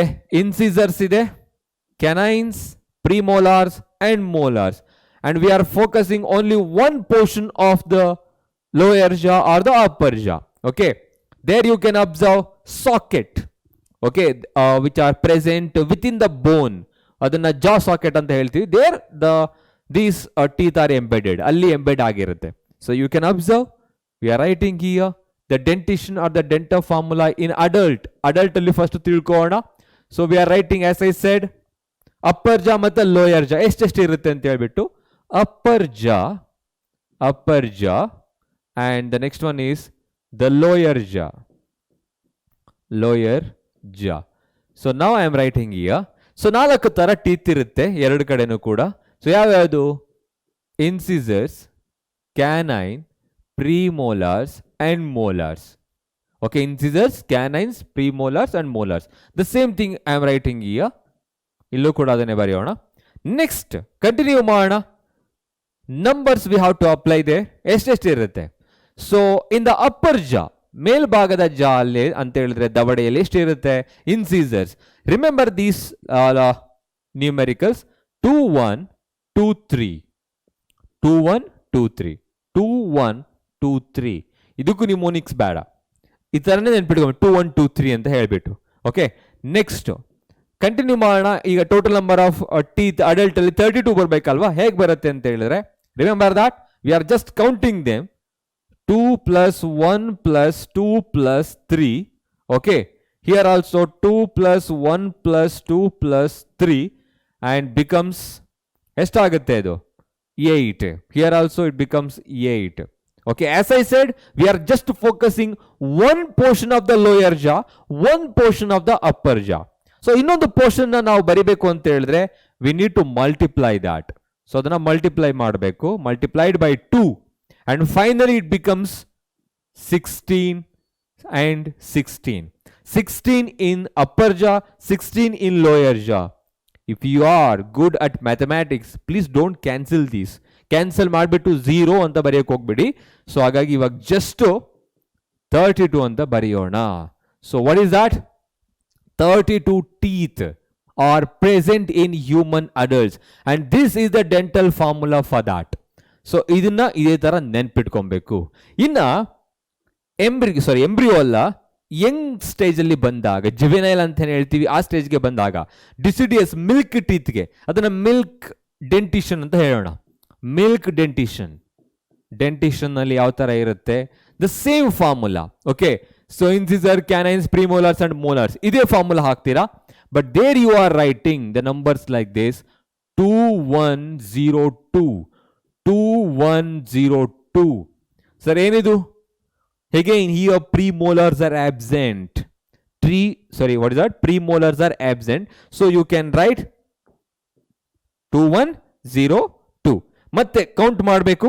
Count ಮಾಡಿದಾಗ ಅದು ಮಲ್ಟಿಪ್ಲೈ ಮಾಡ್ತೀರಾ, ಈಗ ಗೊತ್ತಿರುತ್ತೆ. 2 + 1 + 2, that becomes 5 into 2 ಮಾಡಬೇಕಾಗುತ್ತೆ. So again 5 into 2, so it becomes 10 over 10 becomes 20. So what is the dental formula of the deciduous or milky teeth ಅಂತ ಕೇಳಿದಾಗ ನೀವು ಇದನ್ನು ಬರಿಬೇಕಾಗುತ್ತೆ. ಓಕೆ, ಅಕಸ್ಮಾತ್ ಇನ್ನ 18 ಅಥವಾ 20 ಏಜ್ ಅಲ್ಲಿ ಕೇಳಿದಾಗ ಯಾವ ತರ ಬರೆಯೋದಾಗಿದ್ರೆ ಅಲ್ಲಿ 28 ಇರುತ್ತೆ. There you can write one more, like at the age of 18 ಅಥವಾ 19, 20 ಅಂತ ಬಂದಾಗ there you can write 2122. 2122. So there you will get, sorry, just a minute, 2122 ಎಷ್ಟು ಬರುತ್ತೆ? It becomes 2 + 2 + 7, right? 7 into 2, 7 into 2, it becomes 14 by 14 and becomes 28. So 14 by 14, ಮತ್ತೆ ಹೇಳಿದೆ ನಾನು, mathematics ಎಲ್ಲ cancel ಮಾಡೋಕೆ ಹೋಗಬೇಡಿ. 14 + 14 ಅಂತ ಅದನ್ನ ನೆನ್ಪಿಟ್ಕೊಂಡ್ಬಿಡ್ಬೇಕು. ಅಪ್ಪರ್ ಜಾ ಮತ್ತೆ ಲೋಯರ್ ಜಾದಲ್ಲಿ 16 ಇರೋದಿಲ್ಲ, 14 ಇರುತ್ತೆ. ಸೊ ಇವಾಗ ನಾವು 3 ತರಹದ ಡೆಂಟಲ್ ಫಾರ್ಮುಲಾ ಅಥವಾ ಡೆಂಟಿಷನ್ ನ ತಿಳ್ಕೊಂಡು, ಓಕೆ, ಇಷ್ಟು ಕೂಡ ನೆನಪಿರ್ಬೇಕು. ಓಕೆ, ಇದು ಮತ್ತೆ ಹೇಳೋಣ. ಟೀತ್ ಅಲ್ಲಿ ನಾವು ಎಷ್ಟು ತರ ತಿಳ್ಕೊಂಡು ನೋಡಿ. Teeth, different parts of teeth, main ಆಗಿ ಎನೇಮಲ್, ಡೆಂಟೈನ್. Enamel, ectodermal in origin, formed from ameloblast. Next to dentine, which covers the pulp cavity, which is usually odontoblast origin, or it is also called mesodermal in origin. This structure ಆಯ್ತು. Structure ಆದ್ಮೇಲೆ we have discussed about types of teeth ಅಂತ ಹೇಳಿದ್ರೆ ನಾವು ಹೇಳಿದ್ದು heterodont, diphyodont, bunodont and thecodont ಅಂತ. ಅದು ಯಾವ್ಯಾವ ತರ ಇಂಡಿಕೇಟ್ ಮಾಡುತ್ತೆ? ಹೆಟಿರೋ ಅಂದ್ರೆ ಏನು? Different types of teeth. Diphyo ಅಂತ ಹೇಳಿದ್ರೆ ಏನು? 2 sets of teeth which are irreplaceable. Bunodont, covering layer, tubercles, and thecodont, so embedded in the jaw socket. Heterodont, we are discussing one by one. ಅದರಲ್ಲಿ heterodont main ಆಗಿ ತಿಳ್ಕೋಬೇಕಾಗುತ್ತೆ. 4 different types of teeth present in our mouth. Okay, those are called incisors, canines, premolars and molars. Okay, incisors ಗೆ ಬಂದಾಗ they are helps in cutting, tearing, I mean one by one I am talking about right now. Premolars ಗೆ ಬಂದಾಗ grinding ಮತ್ತೆ crushing. Dental ಫಾರ್ಮುಲಾದಲ್ಲಿ 3 ತರವನ್ನ ಅರ್ಥ ಮಾಡ್ಕೊಬೇಕು ನಾವು. Dental or dentition in adult, dentition in milk ಅಥವಾ deciduous ಅಂತ ಹೇಳ್ತೀವಿ. ಇಲ್ಲಿಗೆ ಬಂದ್ರೆ at the age of 18.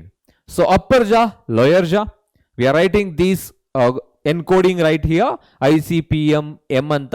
ಇನ್ಸಿಸರ್ಸ್, ಕ್ಯಾನೈನ್ಸ್ and ಪ್ರಿಮೋಲಾರ್ಸ್, ಮೋಲಾರ್ಸ್ ಬಾಕೋ ಮುಂದ, ಬಾಚಿ ಹಲ್ಲು, ಕೋರೆ ಹಲ್ಲು, ಮುಂದವಡೆ ಹಲ್ಲು, ದವಡೆ ಹಲ್ಲು ಅಂತ ಅರ್ಥ ಮಾಡ್ಕೊಳ್ಳಿ. So remember this 2123, and this is just indicating one portion of the lower jaw, one portion of the upper jaw. ಅದನ್ನ ಮಾತ್ರ ಇಂಡಿಕೇಟ್ ಮಾಡುತ್ತೆ. ಸೊ ಅನದರ್ ಪೋರ್ಷನ್ ನಾವು ಮಲ್ಟಿಪ್ಲೈ ಮಾಡಬೇಕಾಗತ್ತೆ. and finally we will get 16 upper jaw and lower jaw, so 32. In a milk dentition ge bandaga, deciduous alli bandaga, so there are premolars are absent.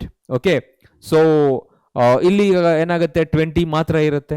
Adult ಗೆ ಬಂದಾಗ there are about 28. Okay, there you can write 2122. Okay, so that is nothing but the teeth. Now we need to talk about the pharynx and the esophagus. Very simple. So ಇಲ್ಲಿ ಇದು ಯಾವ ತರ digestion ಗೆ help ಮಾಡುತ್ತೆ? They are mainly responsible for passing the food to the stomach. Stomach ಗೆ food ಅನ್ನ carry ಮಾಡ್ತಾ ಹೋಗುತ್ತೆ. You know that pharynx is the common passage for both food and air. This is the common passage for food and air. So ಎರಡು ಕೂಡ ಒಂದೇ passage ಅಲ್ಲಿ move ಆಗ್ತಾ ಹೋಗುತ್ತೆ. And just observe here, I am writing, okay, considering that, so here there is a mouth, nose, and the nasal cavity, and here is the buccal cavity. They joins together here. ಇಲ್ಲಿ ಎರಡು ಕೂಡ join ಆಗುತ್ತೆ. Observe here, this is nothing but the nasal cavity coming from the nose, and this is the buccal cavity, that's the oral cavity. Okay, ಇದು mouth ಅಂತ ಹೇಳೋಣ, mouth ಇದೆ, buccal cavity ಇದೆ, and this opening is nothing but the pharynx.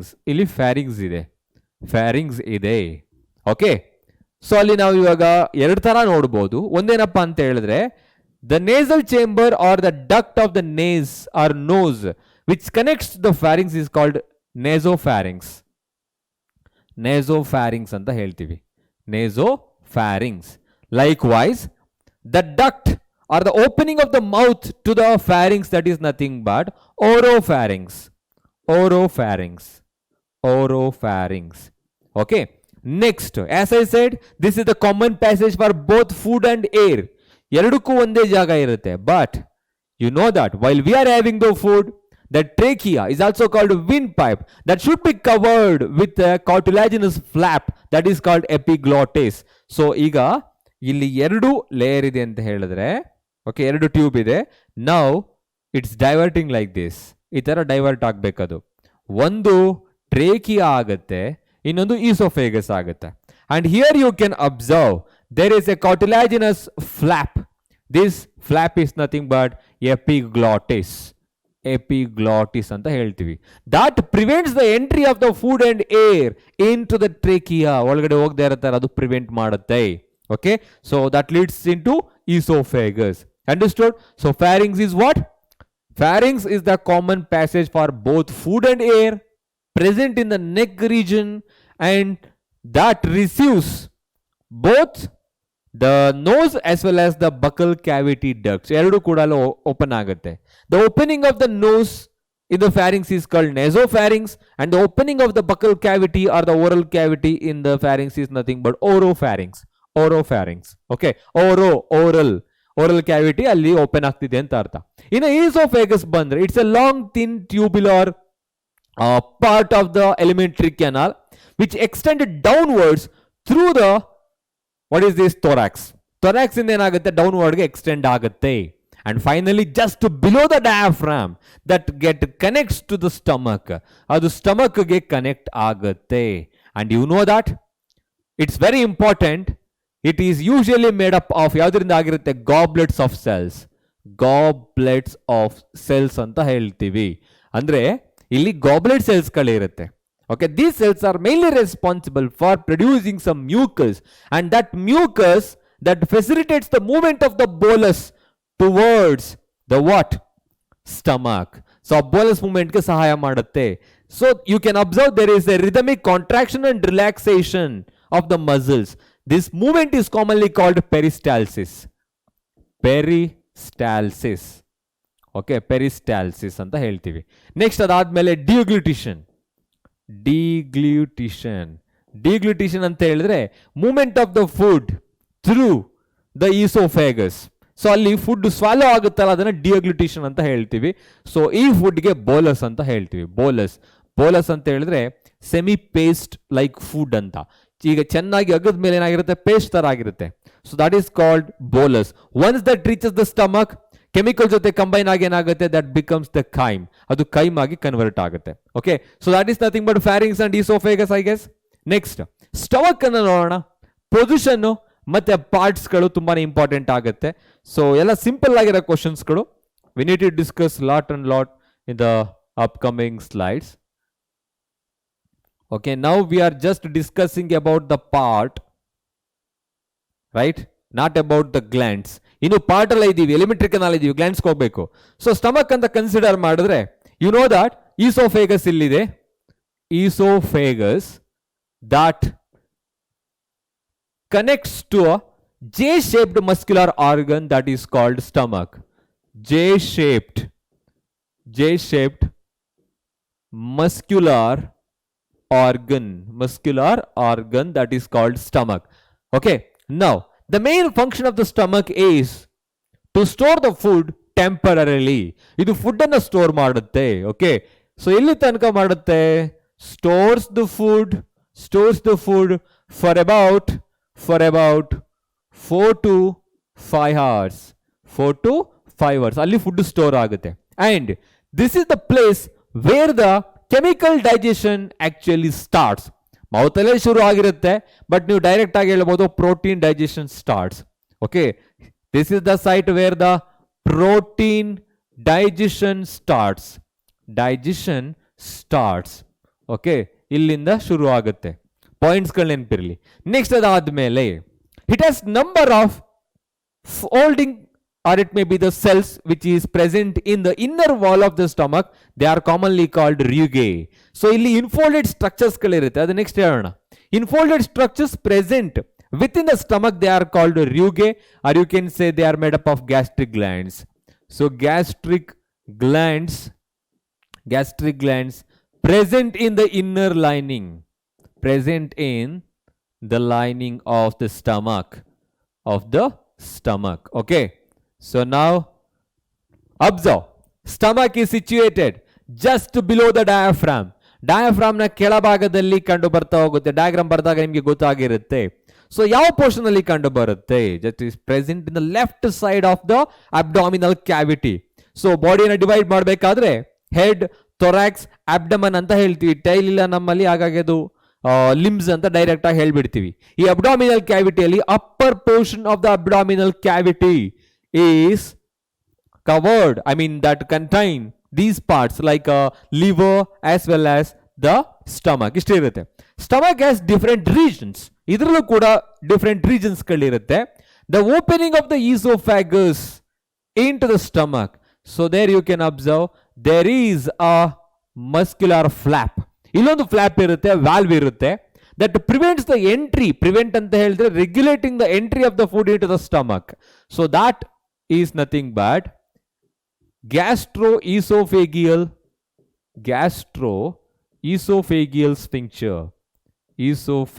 sphincter ಅಂತ ಹೇಳ್ತೀವಿ. ಸ್ಫಿಂಕ್ಚರ್. Okay, ಸ್ಫಿಂಕ್ಚರ್. Next ಅದಾದ್ಮೇಲೆ ಇಲ್ಲಿಗೆ ಬಂದಾಗ ಇಲ್ಲಿ ಎರಡು ತರ ಇರುತ್ತೆ, ಅಪ್ಪರ್ ಅಂಡ್ ಆಲ್ಸೋ ಲೋಯರ್ ಅಂತ. ಇದು ಲೋಯರ್ ಈಸೋಫೇಗಿಯಲ್ ಸ್ಫಿಂಕ್ಚರ್ ಆಗಿರುತ್ತೆ. Next stomach has 4 important regions. 4 regions ಗಳಿರುತ್ತೆ. The upper or the head portion of the stomach, and the heart portion of the stomach, the main portion of the stomach, and the last portion of the stomach. Yavyavdide? Yes, they are here. First one is the head portion is commonly called fundus. Fundus anta ಹೇಳಿದ್ರೇನೆ head portion ಅಂತ ಅರ್ಥ. ನೀವು ಅದನ್ನ uterine fundus ಅಂತ ಕೇಳಿರ್ತೀರ ಎಲ್ಲಿ, while you are writing or drawing the what is that female reproductive system. Fundus ಮೇಲ್ಭಾಗದು ಉಬ್ಬಿದಾಕಾರ ಅಂತ ಹೇಳ್ಬಿಟ್ಟು. Next ಇಲ್ಲಿಗೆ ಬಂದಾಗ, so the place, the region where the esophagus open, this is called cardiac ಅಂತ ಹೇಳೋಣ. ಕಾರ್ಡಿಯಾಕ್. ಯಾಕೆ cardiac? You know that heart of the city ಅಂತ ಕೇಳಿರ್ತೀರಾ, ಹೃದಯದ ಭಾಗ. So that the place where it connects, and also it is the heart place ಅಂತ ಹೇಳ್ಬೋದು. Next, now this is the main part where the digestion takes place. That's nothing but the body of the stomach. And the last part of the stomach is called pyloric. Okay, next, this pyloric part is connect to the C-shaped small intestine called duodenum. Duodenum ge connect ಆಗುತ್ತೆ. ಆ connect ಆಗೋಕ್ಕೂ ಮುಂಚೆ ಈ food ಅನ್ನ regulate ಮಾಡಬೇಕಲ್ಲ. The movement of the food gets regulated by another sphincter that is called pyloric sphincter. Pyloric sphincter. Okay, so ನಾವು ಇಷ್ಟನ್ನು ಕೂಡ ಹೇಳ್ಬೋದಲ್ವಾ? What is stomach? Stomach is a J-shaped muscular organ present in the upper abdominal cavity in the right side. Okay, ಅಲ್ಲಿ ಇರುತ್ತೆ. Next, it's highly muscular. It is mainly responsible for the digestion of the food mechanically and chemically. This is the site where the protein digestion starts. ಇಲ್ಲಿ protein digestion ಆಗುತ್ತೆ. Mechanically, it digests the food by churning. Churning ಮುಖಾಂತರ ಅದು food ಅನ್ನು digest ಮಾಡುತ್ತೆ. Chemically it digest the food by producing some mucus, acids as well as some enzymes. ಇದು 3 ತರ substance ಗಳನ್ನ produce ಮಾಡುತ್ತೆ. ಅದನ್ನ ನಾವು ಗ್ಲ್ಯಾಂಡ್ಸ್ ಗಳ ಬಗ್ಗೆ ತಿಳ್ಕೊಬೇಕಾದ್ರೆ ಹೇಳ್ತೀನಿ. ಬಟ್ ಇಲ್ಲಿ ಓವರ್ ವ್ಯೂ ಅಲ್ಲಿ ಬಂದಾಗ they produces what? They produce mucus, they produce acids, they produce enzymes. Enzymes ಗಳನ್ನ ಪ್ರೊಡ್ಯೂಸ್ ಮಾಡುತ್ತೆ. And this is the site where the protein digestion starts. And the inner lining of the stomach has number of infolding structures called rugae. That also I will explain. Rugae. These are the infolding structures present in the inner lining of what? Stomach. Gastric glands ಗಳಿರುತ್ತಲ್ಲ ಆ ತರ. So rugae ಅಂತ ಹೇಳ್ತೀವಿ. So ಇನ್ನು ಉಳಿದ ಹಾಗೆ different parts ಗೆ ಬಂದಾಗ esophagus connects to stomach. And that portion having a valve that is called gastroesophageal sphincter that regulates the movement of the bolus into the stomach. Regulate ಮಾಡುತ್ತೆ, ಅಲ್ಲಿ muscular movement ಆಗುತ್ತೆ. And the stomach has 4 regions: fundus, cardiac, body, pyloric. And there is a sphincter between the duodenum and the stomach called pyloric sphincter that regulates the movement of the chyme into the small intestine or the duodenum. See, ಇಲ್ಲಿ bolus ಬರುತ್ತೆ, but stomach ಇಂದ small intestine ಹೋಗಬೇಕಾದ್ರೆ ಅದು chyme ಆಗಿರುತ್ತೆ. So because of these enzymes and mucus. Okay, so ನಾವು we have discussed about what? The stomach. ನಾವು small intestine ಮತ್ತೆ large intestine. So ಇಲ್ಲೂ ಕೂಡ ತುಂಬಾ ರೀಜನ್ಸ್ಗಳಿರುತ್ತೆ. ಅರ್ಥ ಮಾಡ್ಕೊಬೇಕು ನಾವು ಯಾವ್ಯಾವ ರೀಜನ್ಸ್ಗಳು ಯಾವ ತರ ಆಕ್ಟ್ ಮಾಡುತ್ತೆ, ಫಂಕ್ಷನ್ ಮಾಡುತ್ತೆ ಅಂತ ಹೇಳ್ಬಿಟ್ಟು. First discuss about the small intestine. Small intestine ಬಗ್ಗೆ ತಿಳ್ಕೊಳ್ಳೋಣ. I am just writing a diagram for you. Okay, considering that this is the small intestine.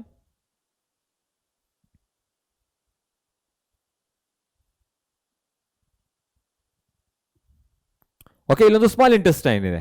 You know that the very first part of the small intestine is called duodenum. The first part of the small intestine is the duodenum. I am writing here duodenum. Okay, that's the first part. C shape. ಯಾವ shape ಅಲ್ಲಿ ಇರುತ್ತೆ? C shape ಅಲ್ಲಿ ಇರುತ್ತೆ. Okay, C shaped. Next to the stomach. And near the duodenum you can observe 2 glands. Those are nothing but the liver as well as the pancreas. ಅಷ್ಟು ಇರುತ್ತೆ. Next, when it comes to the length of the small intestine, so the entire length ಏನಿರುತ್ತೆ? So it's about 6 meter. Okay, the length of the small intestine is about 6 meter in length. Okay, 6 meter irutte. But when it comes to the duodenum, is the smallest one. Andre 3 part ಗಳಿರುತ್ತೆ ಇದರಲ್ಲಿ. So ಒಂದು ಮಾತ್ರ ಬರ್ದಿದಲ್ವಾ, ಈಗ ಎರಡನ್ನು ಬರ್ಬೇಡ. The first part of the small intestine is the duodenum and the second part is nothing but the jejunum and the third part is ileum. Okay, duodenum is the smallest one, ileum is the longest one. ಅದು ತುಂಬಾನೇ highly coiled ಆಗಿರುತ್ತೆ. So where the food gets absorbed more and more, ಇಲ್ಲಿ food absorb ಆಗ್ತಾ ಇರುತ್ತೆ. So duodenum is the smallest one. So ಎಷ್ಟಿರುತ್ತೆ ಅಂತ ಹೇಳಿದ್ರೆ about 0.25 metre ಅಷ್ಟೇನೆ. 1/4 ಮೀಟರ್ ಅಂತೀವಲ್ಲ ಅಷ್ಟು ಮಾತ್ರ ಇರುತ್ತೆ. But when it comes to this one you can observe it. ಈಗ ಟೋಟಲ್ ಆಗಿರೋದು 6 ಮೀಟರ್ ಅಂತ ಹೇಳಿದ್ರೆ ಇದು 2.5 ಆಗುತ್ತೆ. ಸೊ ಸಾರಿ 0.25 ಆಗುತ್ತೆ. ಸೊ ಇಲ್ಲಿಗೆ ಬಂದ್ರೆ 2.5 metre. And when it comes to ileum, it is about rest 3.25 meter. So totally estirutte normal agi 6 meter irutte. Now we need to understand what's their function. Function enagirutte. So duodenum ಅಂತ ಹೇಳಿದ್ರೆ you know that it's a very important part of the small intestine where the complete digestion takes place. ಇಲ್ಲಿ complete ಆಗಿ digestion ಆಗುತ್ತೆ. ಅಲ್ಲಿ complete ಆಗಿ digestion ಆಗಬೇಕು ಅಂತ ಹೇಳಿದ್ರೆ that must produces number of enzymes ಗಳು ಪ್ರೊಡ್ಯೂಸ್ ಆಗಬೇಕು and that combines with the mucus which is produced from the mucosal epithelium. ಅಲ್ಲಿಂದ ಪ್ರೊಡ್ಯೂಸ್ ಆಗ್ತಾ ಇದೆ ಗಾಬ್ಲೆಟ್ ಆಫ್ ಸೆಲ್ಸ್ ಗಳಿಂದ. ಈ ಎಲ್ಲದಕ್ಕೂ ನಾವೇನಂತ ಹೇಳ್ತೀವಿ, that is nothing but mucus entericus ಅಥವಾ ಸಕ್ಕಸ್ ಎಂಟರಿಯೂಕಸ್ ಅಂತ ಹೇಳ್ತೀವಿ. ಸೊ ಅಲ್ಲಿ ಪ್ರೊಡ್ಯೂಸ್ ಆಗ್ತಾ ಇದೆ, ಜೊತೆಗೆ ಇಲ್ಲಿ ಕನೆಕ್ಟ್ ಆಗುತ್ತೆ. It connects to the another two important ducts. So that is nothing but, so ಇವಾಗ ಈ ಡಿಯೋಡಿನಮ್ಗೆ ಕನೆಕ್ಟ್ ಆಗ್ತಾ ಇರೋ ಒಂದು ಪಾರ್ಟ್ ಹೇಳೋಣ. So considering that this is the duodenum, okay, C shape structure ಇದೆ ಅಂತ ಹೇಳಿದ್ರೆ, ಓಕೆ, ಈ ಪೋರ್ಷನ್ ನಲ್ಲಿ this portion has two organs as I said, gland. So one is, what is that? Liver. And another one is gallbladder. Sorry, that is the pancreas. And this one is nothing but the gallbladder and the liver. So now you can observe there is a common duct. Okay, that is called hepatopancreatic duct. Hepatopancreatic duct. Pancreatic duct anta heltivi. And they have number of patches. ಅದರಲ್ಲಿ ತುಂಬಾನೇ patches ಗಳಿರುತ್ತೆ submucous ಲೆವೆಲ್ಗಳಲ್ಲಿ. Those are commonly called Brunner's gland. So common ಆಗಿ exam ಅಲ್ಲಿ ಕೇಳ್ತಾರೆ, where do you find the Brunner's gland in the elementary canal ಅಂತ ಕೇಳಿದಾಗ you need to write the small intestine. Okay, and small intestine is the portion where the hepatopancreatic duct connects. ಅಲ್ಲಿಗೆ connect ಆಗುತ್ತೆ ಅಂದ್ರೆ they are releasing their enzyme to the small intestine. So next ಏನಾಗುತ್ತೆ, ಇಲ್ಲಿ complete digestion ಆಗಲಿಕ್ಕೆ ಶುರು ಆಗುತ್ತೆ. Next ಬಂದಾಗ ಇಲಿಯಂ, ಜೆಜಿನಮ್ ಕೆಲಸ ಏನಪ್ಪಾ ಅಂತ ಹೇಳಿದ್ರೆ ಅಬ್ಸಾರ್ಪ್ಷನ್ ಅದು ಸಹಾಯ ಮಾಡ್ತಾ ಹೋಗುತ್ತೆ. ಇನ್ನು ಇಲಿಯಂ that is the longest part of the small intestine. Small intestine ಇಲ್ಲಿ ತುಂಬಾನೇ ದೊಡ್ಡದಾಗಿರೋ, ಉದ್ದನಾಗಿರೋ, ಹೈಲಿ ಕಾಯಿಲ್ಡ್ ಪಾರ್ಟ್ ಆಗಿರುತ್ತೆ. That is nothing but ಇಲಿಯಂ. The main function of the ileum is absorption. Absorption ಗೆ ಸಹಾಯ ಮಾಡುತ್ತೆ. So especially they are usually made up of Peyer's patches. Peyer's patch ಅಂತ ಹೇಳ್ತೀವಿ. Peyer's patches. They are present in ileum. And finally that gets connected to the large intestine. Large intestine ಗೆ connect ಆಗುತ್ತೆ through the valve called ileocecal map. Okay. I'm just observe here. I'm writing one more structure for you. This is the small intestine.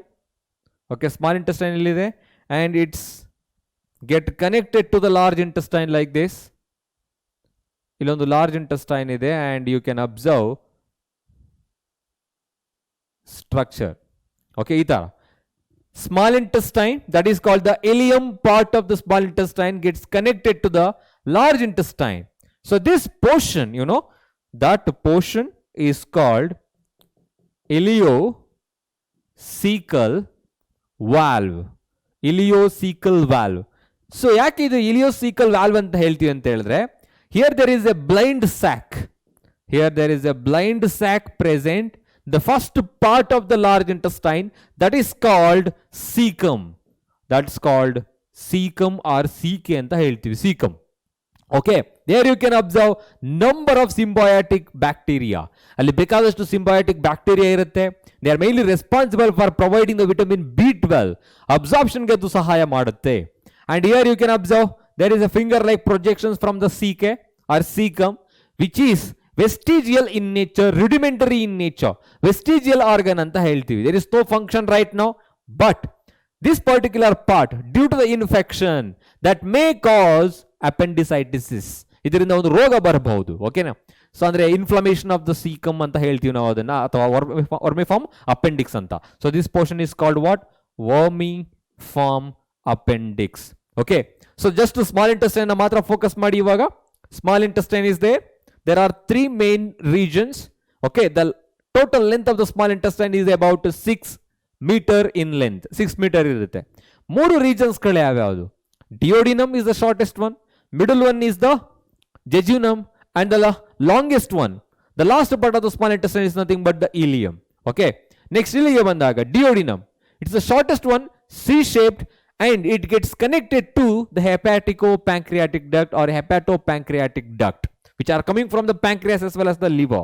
ಅಲ್ಲಿಂದ ಬರೋ duct ಏನಾಗಿರುತ್ತೆ, ಅದು connect ಆಗಿರುತ್ತೆ. It receive the enzymes and the complete digestion takes place here, even though it's a short. Okay, ಎಷ್ಟಿರುತ್ತೆ? 0.25 ಮಾತ್ರ ಇರುತ್ತೆ. There you can observe, ಇಲ್ಲಿ ಹೇಳಿದೆ ನಾನು ಇವಾಗ. Okay, there you can observe the Brunner's gland.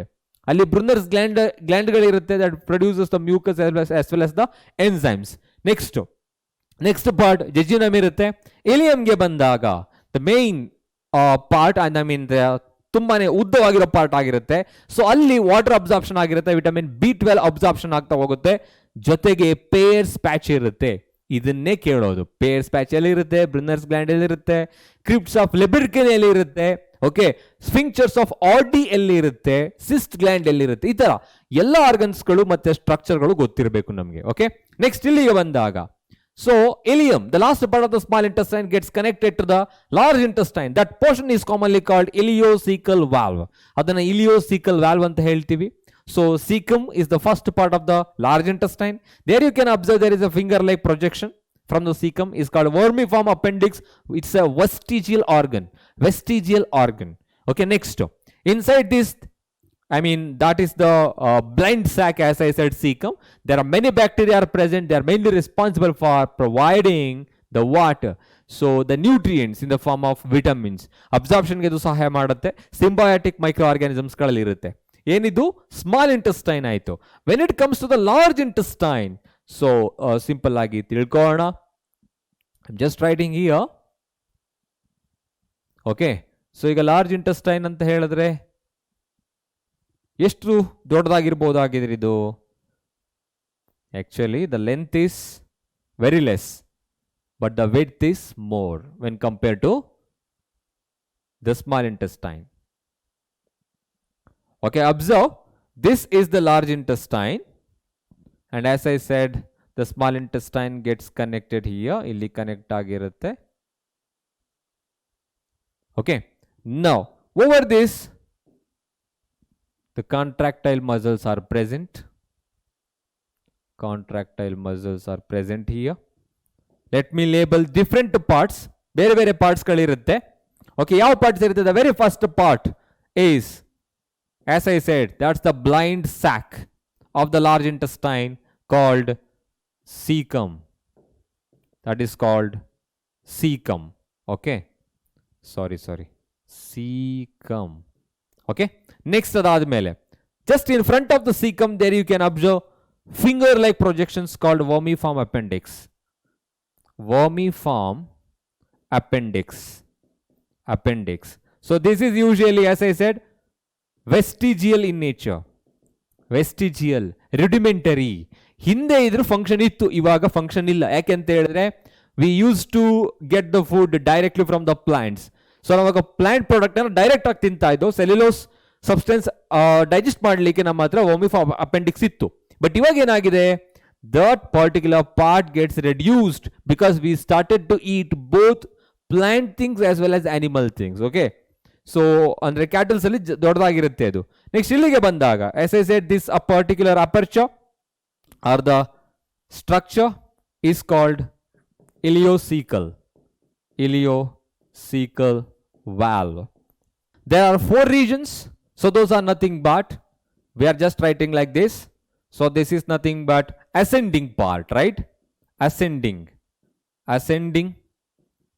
and this one is the transverse,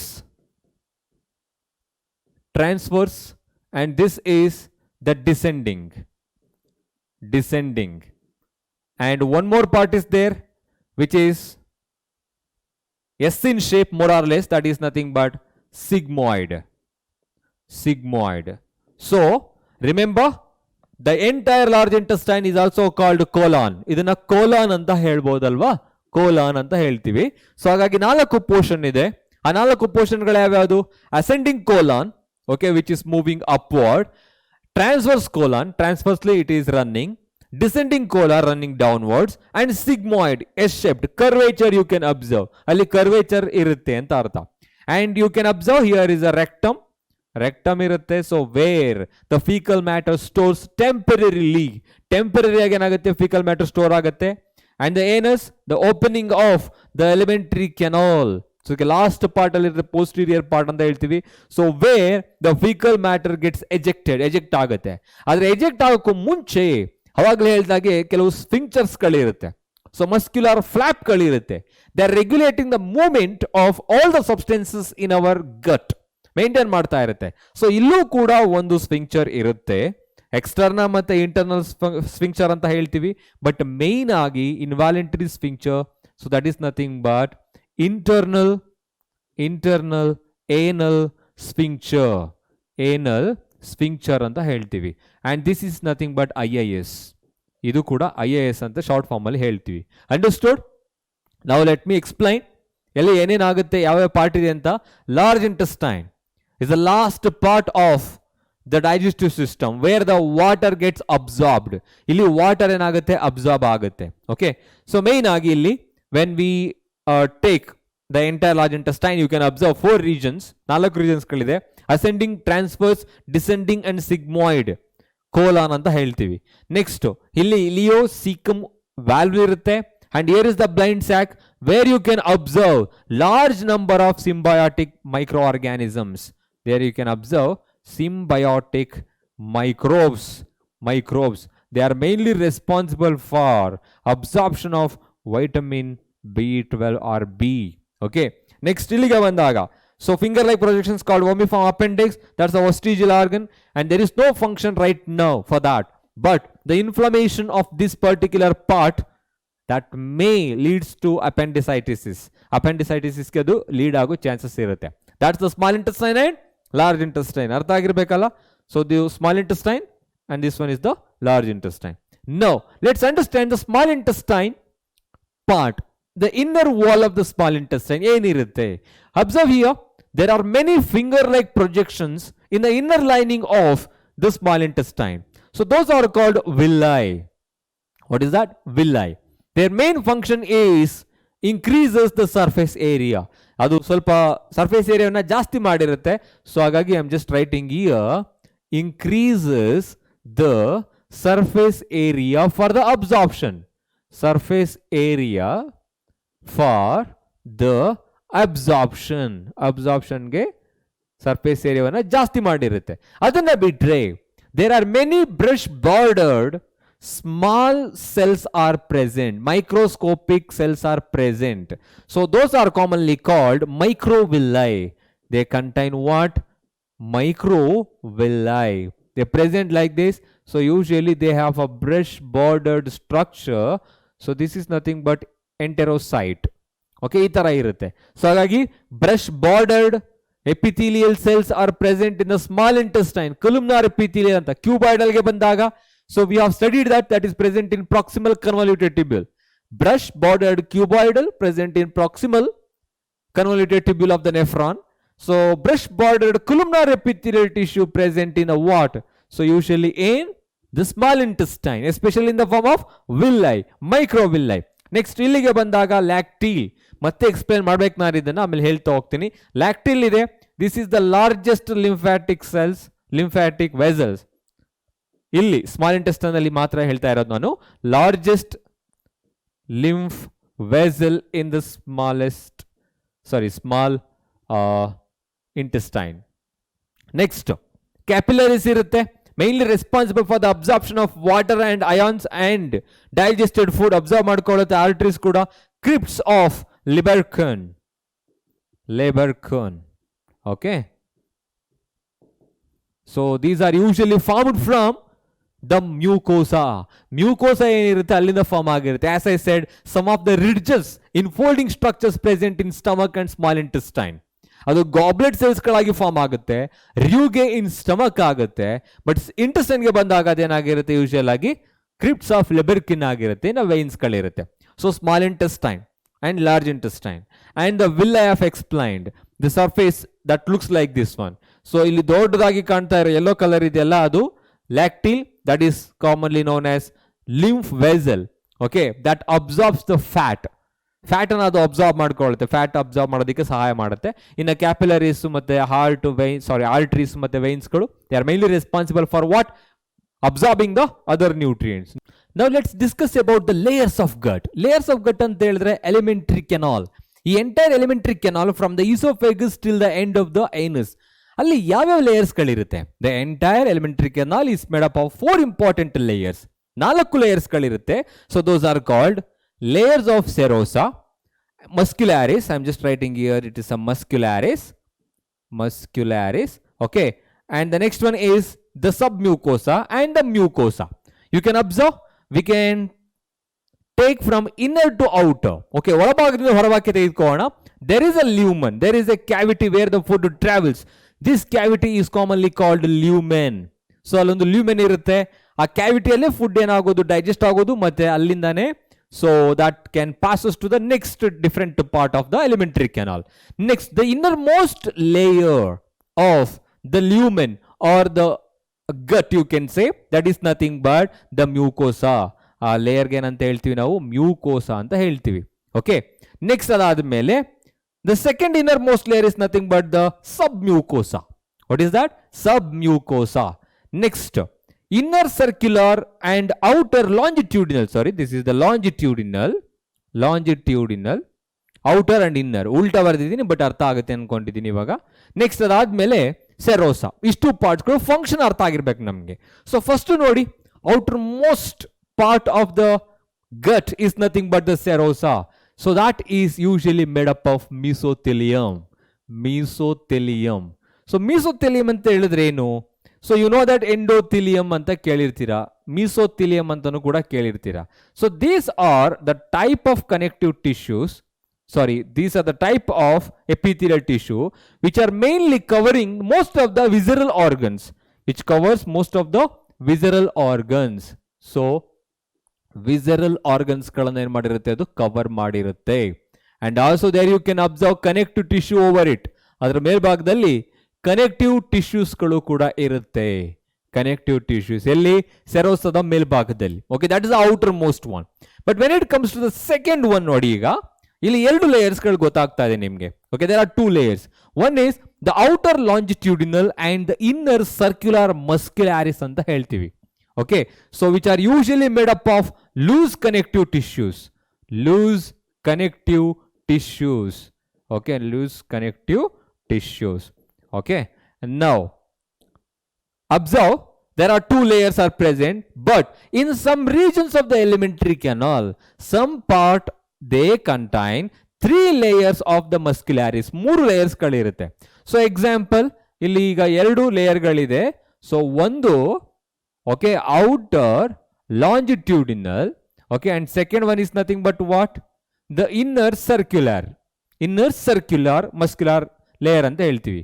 So there is one more layer in the innermost of the muscularis layer, so that is commonly called oblique muscular layer, that is present in stomach. ಎಲ್ಲಿರುತ್ತೆ ಅದು? Stomach ಅಲ್ಲಿ ಇರುತ್ತೆ. Okay, ಅದಕ್ಕೆ ಹೇಳಿದ್ದು some regions of the elementary canal ಇರೋದು ಅಂತ ಹೇಳ್ಬಿಟ್ಟು. Next ಇಲ್ಲಿಗೆ ಬಂದಾಗ submucosa, very important here. So common ಆಗಿ ಏನಂತ ಹೇಳಿದ್ರೆ ಕಾಂಪೋನೆಂಟ್ಸ್ ಆಫ್ ಸಬ್ ಮ್ಯೂಕೋಸಾ ಕೇಳ್ತಾ ಹೋಗ್ತಾರೆ. Submucosa is richly supplied with what? That is richly supplied with nerves. ಇಲ್ಲಿ ನರ್ವ್ಸ್ ಗಳಿರುತ್ತೆ. And there you can observe the blood vessels and lymph. ಇಲ್ಲಿ lymph ಗಳಿರುತ್ತೆ. ಅದ್ರ ಜೊತೆಗೆ ಗ್ಲ್ಯಾಂಡ್ಸ್ ಕೂಡ ಇರುತ್ತೆ. Glands, observe, nerves, blood vessels, lymph and glands.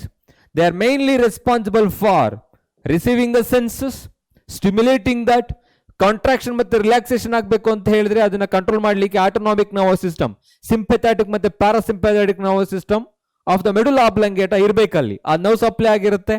ಇನ್ನು blood vessels, it is very important to absorb the digested food. Okay, ಹಾಗಾಗಿ ಇದು food ಅನ್ನ ಡೈಜೆಸ್ಟ್ ಮಾಡ್ಕೊಳ್ಳಿಕ್ಕೆ ಅಬ್ಸಾರ್ಬ್ ಮಾಡ್ಕೊಳ್ಳಿಕ್ಕೆ ಸಹಾಯ ಮಾಡುತ್ತೆ. ಇನ್ನು ಲಿಂಫ್ ಅಂತ ಬಂದಾಗ they are also mainly responsible for absorbing the fat.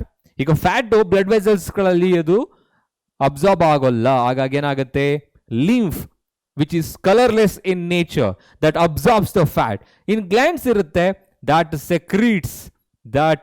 Secretes the enzymes and hormones.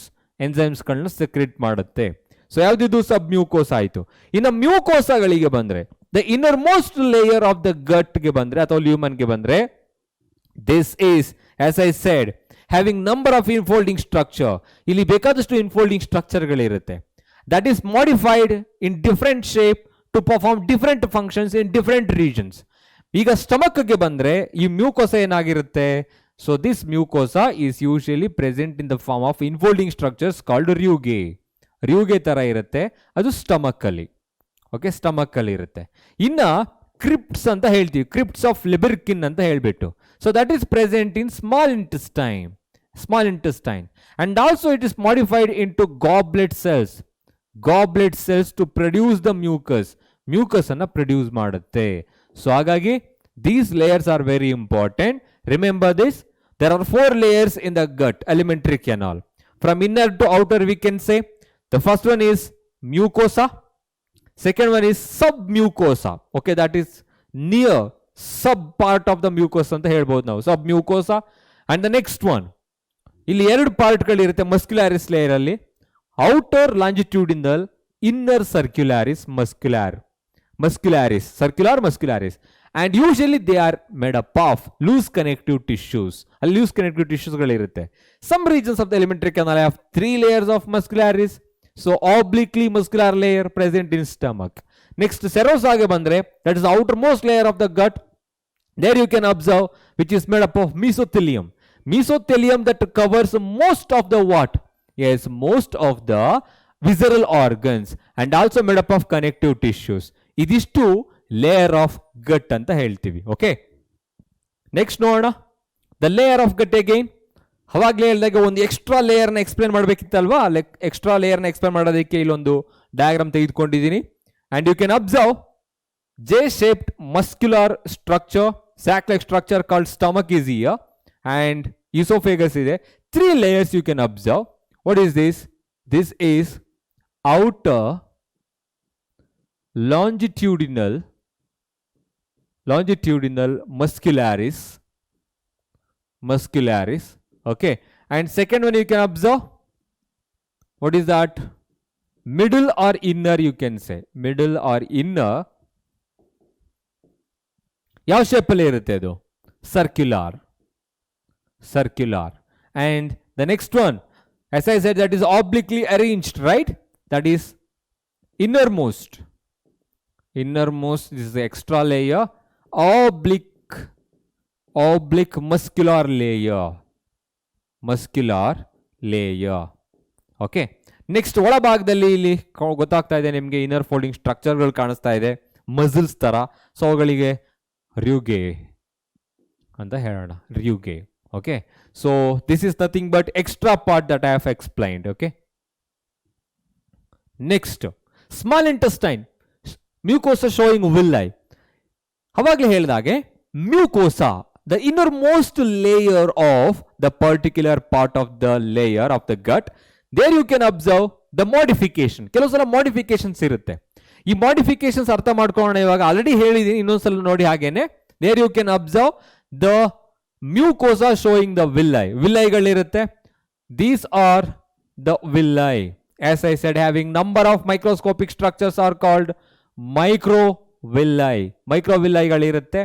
that increases the surface area enormously. ನಿಮ್ಮ ಟೆಕ್ಸ್ಟ್ ಬುಕ್ ನಲ್ಲಿ ಹಾಗೆ ಕೊಟ್ಟಿದ್ದಾರೆ, that increases the surface area enormously. next ಅದಾದ ಮೇಲೆ there you can observe yellow part here in your textbook, they have mentioned, that is called a lacteal, and that is the lymph vessel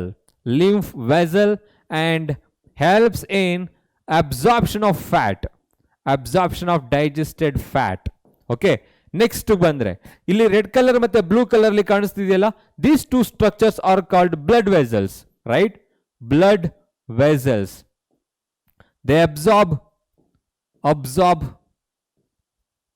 the digested food ಅನ್ನ absorb ಮಾಡ್ಕೊಳ್ಳುತ್ತೆ, digested food. next ಉಳಿದ ಹಾಗೆ there you can observe, so what is that? crypts, very important here, crypts. okay, crypts ಇರುತ್ತೆ, crypts of Lieberkühn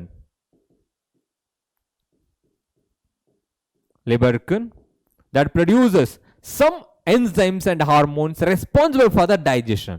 so ಈ part ಅನ್ನ main ಆಗಿ ಕೇಳ್ತಾರೆ, ಎಲ್ಲಿ ಕಂಡು ಬರುತ್ತೆ ಕ್ರಿಪ್ಟ್ಸ್ ಆಫ್ ಲಿಬರ್ಕಿನ್ ಅಂತ ಹೇಳ್ಬಿಟ್ಟು. ಓಕೆ, ಸೊ ಅವಾಗ ನೀವು ಸ್ಮಾಲ್ ಇಂಟೆಸ್ಟೈನ್ ಅಂತ ಬರಿಬೇಕಾಗುತ್ತೆ. ನೆಕ್ಸ್ಟ್ ಬಂದ್ರೆ salivary glands, very important. Salivary glands ಎಷ್ಟು ತರ ಇರುತ್ತೆ, ಎಲ್ಲೆಲ್ಲಿ ಇರುತ್ತೆ, ಏನು ಫಂಕ್ಷನ್ ಮಾಡುತ್ತೆ ಅಂತ ತಿಳ್ಕೊಬೇಕು. ಇವಾಗ there are usually 3 pairs of salivary glands are present in our body. 3 pairs of salivary glands are present. Do you know what are they? They are commonly known as parotid, submandibular and sublingual. So let's understand by writing this diagram. Okay, so you can observe here, considering that ear is present, this portion having one gland, just below the tongue there is one more gland, and just below the mandible there is one more gland. Okay, these glands are called salivary glands. ಈ ತರ ಇಲ್ಲಿ salivary glands ಗಳಿದಾವೆ. Okay, so let me label them. What are they? So this is nothing but the largest salivary gland present near the cheek, near the ears. So that is nothing but parotid glands. Parotid glands. Okay, next, one pair of parotid glands are present there, and when it comes to this one, these are present on the floor of mouth. Mouth na floor anta ಏನು ಹೇಳ್ತೀವಿ ಅಲ್ಲಿ ಕಂಡು ಬರುತ್ತೆ. That is present near the mandibles, lower jaw, movable jaw ಇರುತ್ತಲ್ಲ, ಆ mandibles ಪಕ್ಕದಲ್ಲಿ ಇರುತ್ತೆ. ಹಾಗಾಗಿ ಅದನ್ನ ಸೊ ಏನಂತ ಹೇಳ್ತೀವಿ, submandibular. Submandibular, mandibular. Okay, next ಬಂದ್ರೆ there is one more gland, I mean a pair of gland present just below the tongue, so that is commonly called sublingual. Lingual indicates the mouth, sublingual gland. So there are three pairs of glands present in our mouth, in the buccal cavity. Salivary glands irutte. So one is parotid gland, second one submandibular, and third one is sublingual. So which one is the largest one? Parotid gland is the largest one. Largest gland anta ಹೇಳ್ತೀವಿ, and it constitutes nearly about 20% of saliva. 20% of saliva ವನ್ನ ಇದು produce ಮಾಡುತ್ತೆ. Okay, entire saliva ಏನಿರುತ್ತೆ ಮೂರು ಗ್ಲ್ಯಾಂಡ್ಗಳಿಂದ produce ಮಾಡೋದು. So ಅಷ್ಟರಲ್ಲಿ 20% ಅನ್ನು ಏನ್ ಮಾಡುತ್ತೆ, ಈ ಪ್ಯಾರೋಟಿಡ್ ಗ್ಲ್ಯಾಂಡ್ಸ್ಗಳೇ ಪ್ರೊಡ್ಯೂಸ್ ಮಾಡುತ್ತೆ. Next, these parotid glands are usually made up of serous type of glands. ಇವು ಸೆರಸ್ ಟೈಪ್ ಆಫ್ ಗ್ಲ್ಯಾಂಡ್ಸ್ ಗಳಿರುತ್ತೆ. Means they produce protein rich, they produce protein rich fluid. Protein rich fluid anta ಹೇಳ್ತೀವಿ. So that contains some enzymes commonly known as alpha amylase. ಇದರಲ್ಲಿ alpha amylase ಕೂಡ ಇರುತ್ತೆ. Okay, understood? So parotid glands ಅಂತ ಹೇಳಿದ್ರೆ these are the largest gland, largest salivary glands. Salivary glands ಗಳಲ್ಲಿ ದೊಡ್ಡದಾಗಿರುತ್ತೆ, and that produce 20% of the saliva. 20% ಸಲೈವನ್ನ produce ಮಾಡುತ್ತೆ. Serous type of glands are present in the parotid glands, so which produces protein rich fluid. ಅದು protein rich fluid ಅನ್ನು ಏನ್ ಮಾಡುತ್ತೆ, produce ಮಾಡುತ್ತೆ.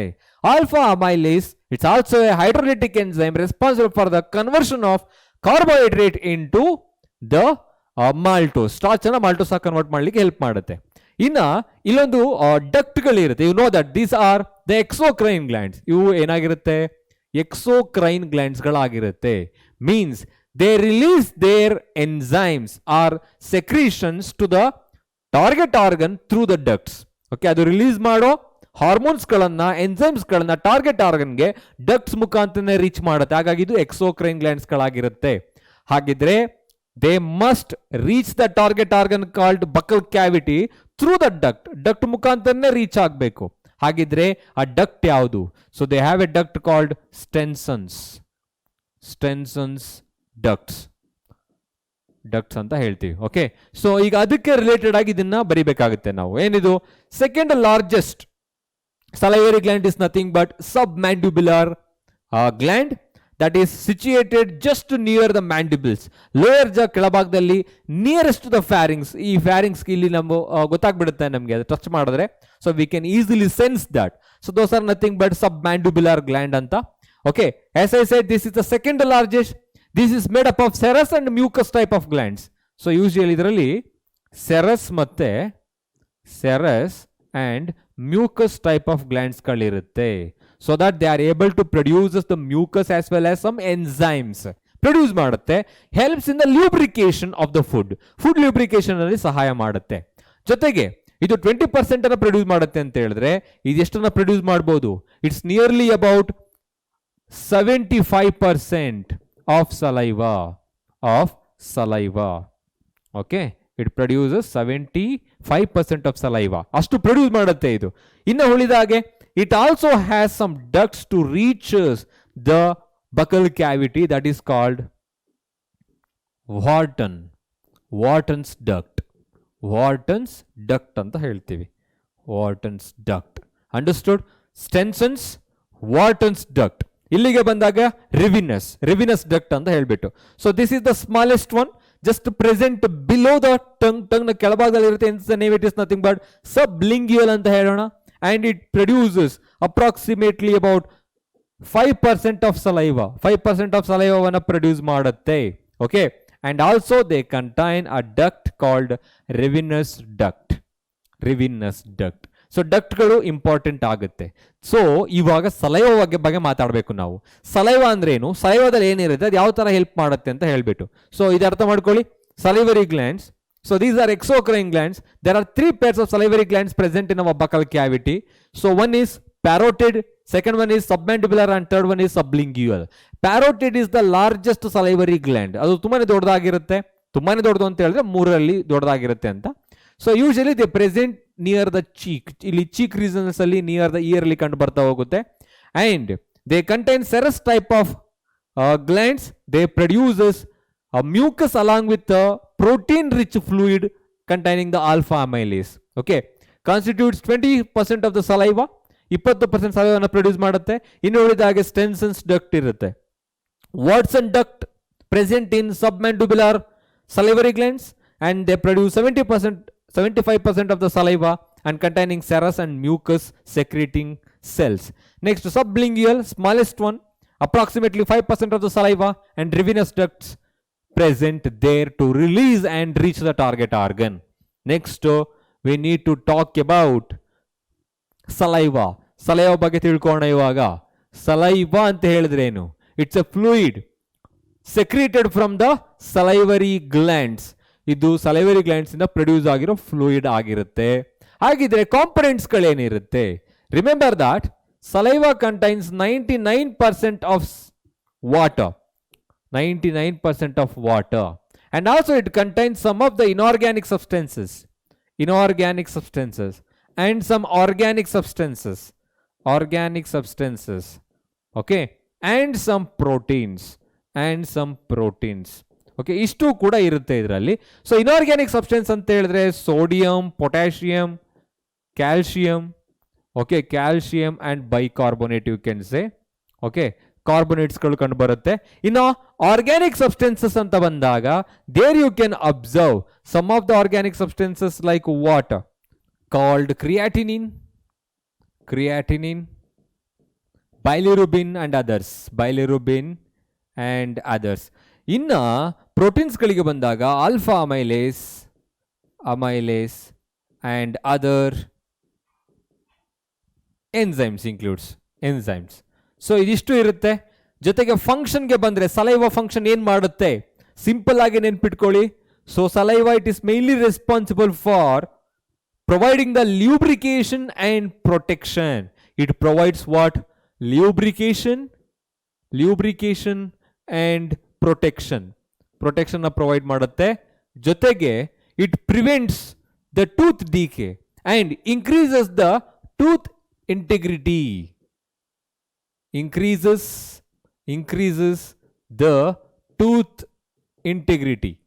ಅಂದ್ರೆ ಡಿಕೆ ಆಗದೆ ಇರೋ ತರ ಏನ್ ಮಾಡುತ್ತೆ? ಅದು ಮೇಂಟೈನ್ ಮಾಡುತ್ತೆ. ಓಕೆ, ಸೊ ಸಲೈವಾ ಆಯ್ತು. ಇವಾಗ ಸಲೈವಾ ತುಂಬಾ ಸಿಂಪಲ್ ಆಗಿ ನೆನ್ಪಿಟ್ಕೊಳ್ಳಿ. 99% of water, inorganic substances, organic substances and other proteins. So ಅದರಲ್ಲಿ ಆಲ್ಫಾ ಅಮೈಲೇಸ್ ಬರುತ್ತೆ. ಇನ್ನ ಅದರ್ ಎನ್ಸೈಮ್ಸ್ಗಳು ಅದರಲ್ಲಿ ಜಾಯಿನ್ ಆಗ್ತಾ ಹೋಗುತ್ತೆ. So including the lysozyme you can write, important, right? Lysozyme. Okay, so that's the thing. And next ನೋಡೋಣ gastric glands ಗಳಿಗೆ ಬಂದಾಗ, as you all know that, so stomach ಈ ತರ ಇದೆ ಅಂತ ಹೇಳಿದ್ರೆ, so in the inner wall of the stomach you can observe the infolding structures. ಈ ತರ ಇನ್ಫೋಲ್ಡಿಂಗ್ ಸ್ಟ್ರಕ್ಚರ್ಸ್ ಗಳಿರುತ್ತೆ. These infolding structures are commonly known as gastric glands. ಇವುಗಳು gastric glands ಗಳಾಗಿರುತ್ತೆ. Okay, they are mainly responsible for producing what? Gastric juice ಅನ್ನ produce ಮಾಡಬೇಕು ಇವಾಗ. Okay, ಅಲ್ಲಿ 3 ತರ ಕೆಮಿಕಲ್ ಸಬ್ಸ್ಟೆನ್ಸ್ಗಳು ಪ್ರೊಡ್ಯೂಸ್ ಆಗುತ್ತೆ. Okay, as I said here is a rugae as well. ಇಲ್ಲಿ ರ್ಯೂಗೆ ಅಂತಾನ ಕೂಡ ಒಂದು ಫೋಲ್ಡೆಡ್ ರಿಡ್ಜ್ ಸ್ಟ್ರಕ್ಚರ್ ಇರುತ್ತೆ. ಓಕೆ, ಮೂರು ಇಂಪಾರ್ಟೆಂಟ್ ಕೆಮಿಕಲ್ ಸಬ್ಸ್ಟೆನ್ಸ್ಗಳು ಏನಾಗುತ್ತೆ ಅಲ್ಲಿ ಪ್ರೊಡ್ಯೂಸ್ ಆಗುತ್ತೆ. ದೋಸ್ are commonly called hydrochloric acid, mucus and protein called pepsin. Protein called pepsinogen, you can write pepsinogen, and also renin. So observe here. So what are the different types of enzymes are being produced from the gastric gland anta keldaga you must write like hydrochloric acid, mucus, pepsinogen and also the renin. Sir illige ishtike mugisbidbeka ನಾವು ಇಲ್ಲ, ಇಲ್ಲಿದೆ ನೋಡಿ. These are the gastric glands. So we need to discuss about those glands. Ade tumba important agodu. Look at here. I guess this is visible. Yes. Observe here. This is a particular gland present in the stomach. Stomach aliro ಒಂದು gastric gland ಅಂತ ತೆಗೆದುಕೊಂಡಿದ್ದೀವಿ. Okay, there are three important cells present in the gastric gland. So ಮೂರು ತರ important glands ಗಳಿರುತ್ತೆ. So ಯಾವ್ಯಾವುದು? So here you can observe this is the neck region. Neck region ಆಗಿರುತ್ತೆ. So ಹಾಗಾಗಿ ಇದು mucus neck cells ಅಂತ ಹೇಳ್ತೀವಿ. Neck cells. Okay, mucus neck cells. And second one, green colored ಏನು ಬರ್ದಿದ್ದೀನಿ, this portion is indicating oxyntic or parietal cells ಅಂತ ಹೇಳ್ತೀವಿ. Next, observe these yellow colored cells. These are called chief cells. What are they? Chief cells. Now we need to understand their function as well. Function easy ಆಗಿ ಅರ್ಥ ಮಾಡ್ಕೊಳ್ಳೋಣ. So as the name indicates, neck cells or the mucus neck cells, they produce mucus, helps in lubrication and also protecting the innermost lining of that particular the region of the stomach from the acid. Acid ಇಂದ ಅದು prevent ಮಾಡ್ತಾ ಇರುತ್ತೆ, protect ಮಾಡ್ತಾ ಇರುತ್ತೆ. In oxyntic cells or parietal cells that produces or secretes hydrochloric acid. ಇದು hydrochloric acid ನ secrete ಮಾಡುತ್ತೆ and also produces Castle's intrinsic factor. I'm writing here Castle's intrinsic factors na produce ಮಾಡುತ್ತೆ. This Castle's intrinsic factor is very useful. ಯಾಕೆ ಅಂತ ಹೇಳಿದ್ರೆ, again you must know that because to absorb vitamin B12 in a role of or hydrochloric acid ಹೇಳ್ತೀನಿ. Next ಇಲ್ಲಿಗೆ ಬಂದಾಗ chief cells ಅಂತ ಏನು ಹೇಳಿರುತ್ತೆ.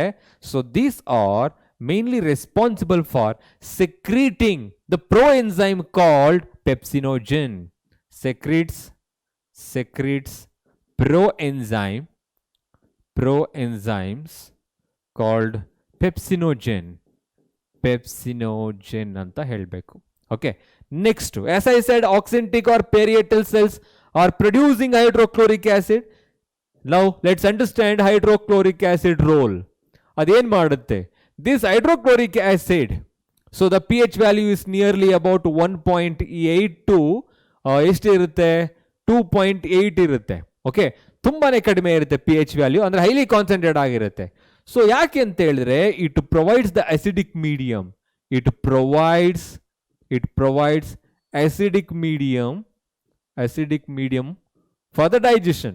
Okay, medium for the digestion, okay, and it helps to convert the inactive pepsinogen into the active pepsin. ಇದು pepsin ಅನ್ನ convert ಮಾಡುತ್ತೆ. Okay, converts pepsinogen to pepsin ಆಗಿ convert ಮಾಡುತ್ತೆ. And third one, kills microbes. Okay, ಅಂದ್ರೆ ಈಗ food ಜೊತೆಗೆ ಬರ್ತಕ್ಕಂಥ microbes ಗಳನ್ನ ಅದು ಕಿಲ್ ಮಾಡೋದು ಯಾವುದು? ಹೈಡ್ರೋಕ್ಲೋರಿಕ್ ಆಸಿಡ್ ಆಗಿರುತ್ತೆ. Observe here, while we are observing the cells which are present in the gastric glands. ಇದು ಗ್ಲ್ಯಾಂಡ್ ಅಂತ consider ಮಾಡ್ಕೊಂಡಿವಾಗ there are three different types of cells are present. So mucus neck cells producing the mucus along with the bicarbonates. So oxyntic parietal cells produces or secretes hydrochloric acid and Castle's intrinsic factor which absorbs vitamin B12. And here you can observe the role of hydrochloric acid we are talking about. It provides the acidic medium for the digestion. And also at this particular pH optimal ಅಂತ ಏನು ಹೇಳ್ತೀವಿ ಇದರಲ್ಲಿ, that converts the pepsinogen into the active pepsin convert ಮಾಡುತ್ತೆ and it kills the microbes comes along with the food. Next, so chief cells ಅಂತ ಏನ್ ಹೇಳ್ತೀವಿ, which are present at the tip, they are mainly responsible for secreting the pro enzyme called pepsinogen. ಇದು pro enzyme ಅನ್ನ produce ಮಾಡುತ್ತೆ. So that is called gastric gland. ಇನ್ನು ಲಿವರ್ಗೆ ನೋಡೋಣ, ತುಂಬಾ ಸಿಂಪಲ್ ಆಗಿ ಅರ್ಥ ಮಾಡ್ಕೊಬಹುದು. ಸೊ ಲಿವರ್ ಅಂತ ಹೇಳಿದ್ರೆ that is the largest gland present in our body. Largest gland ಅಂತ ಹೇಳೋಣ. Okay, and that weighs about nearly approximately 1.5 kg, 1.2 to 1.5 kg ಕಂಡು ಬರುತ್ತೆ. There are 2 lobes. Okay, you can observe this is the right lobe and the left lobe, and they have number of structural and functional units. They are called hepatic lobules. Hepatic lobules. Okay, these are the functional units of liver anta helbeku. And this hepatic lobule is made of what? Hepatic cells. Hepatic cells. Okay, so and also connective tissue, sorry, adar ಮೇಲ್ಭಾಗದಲ್ಲಿ ಒಂದು connective tissue ಇರುತ್ತೆ.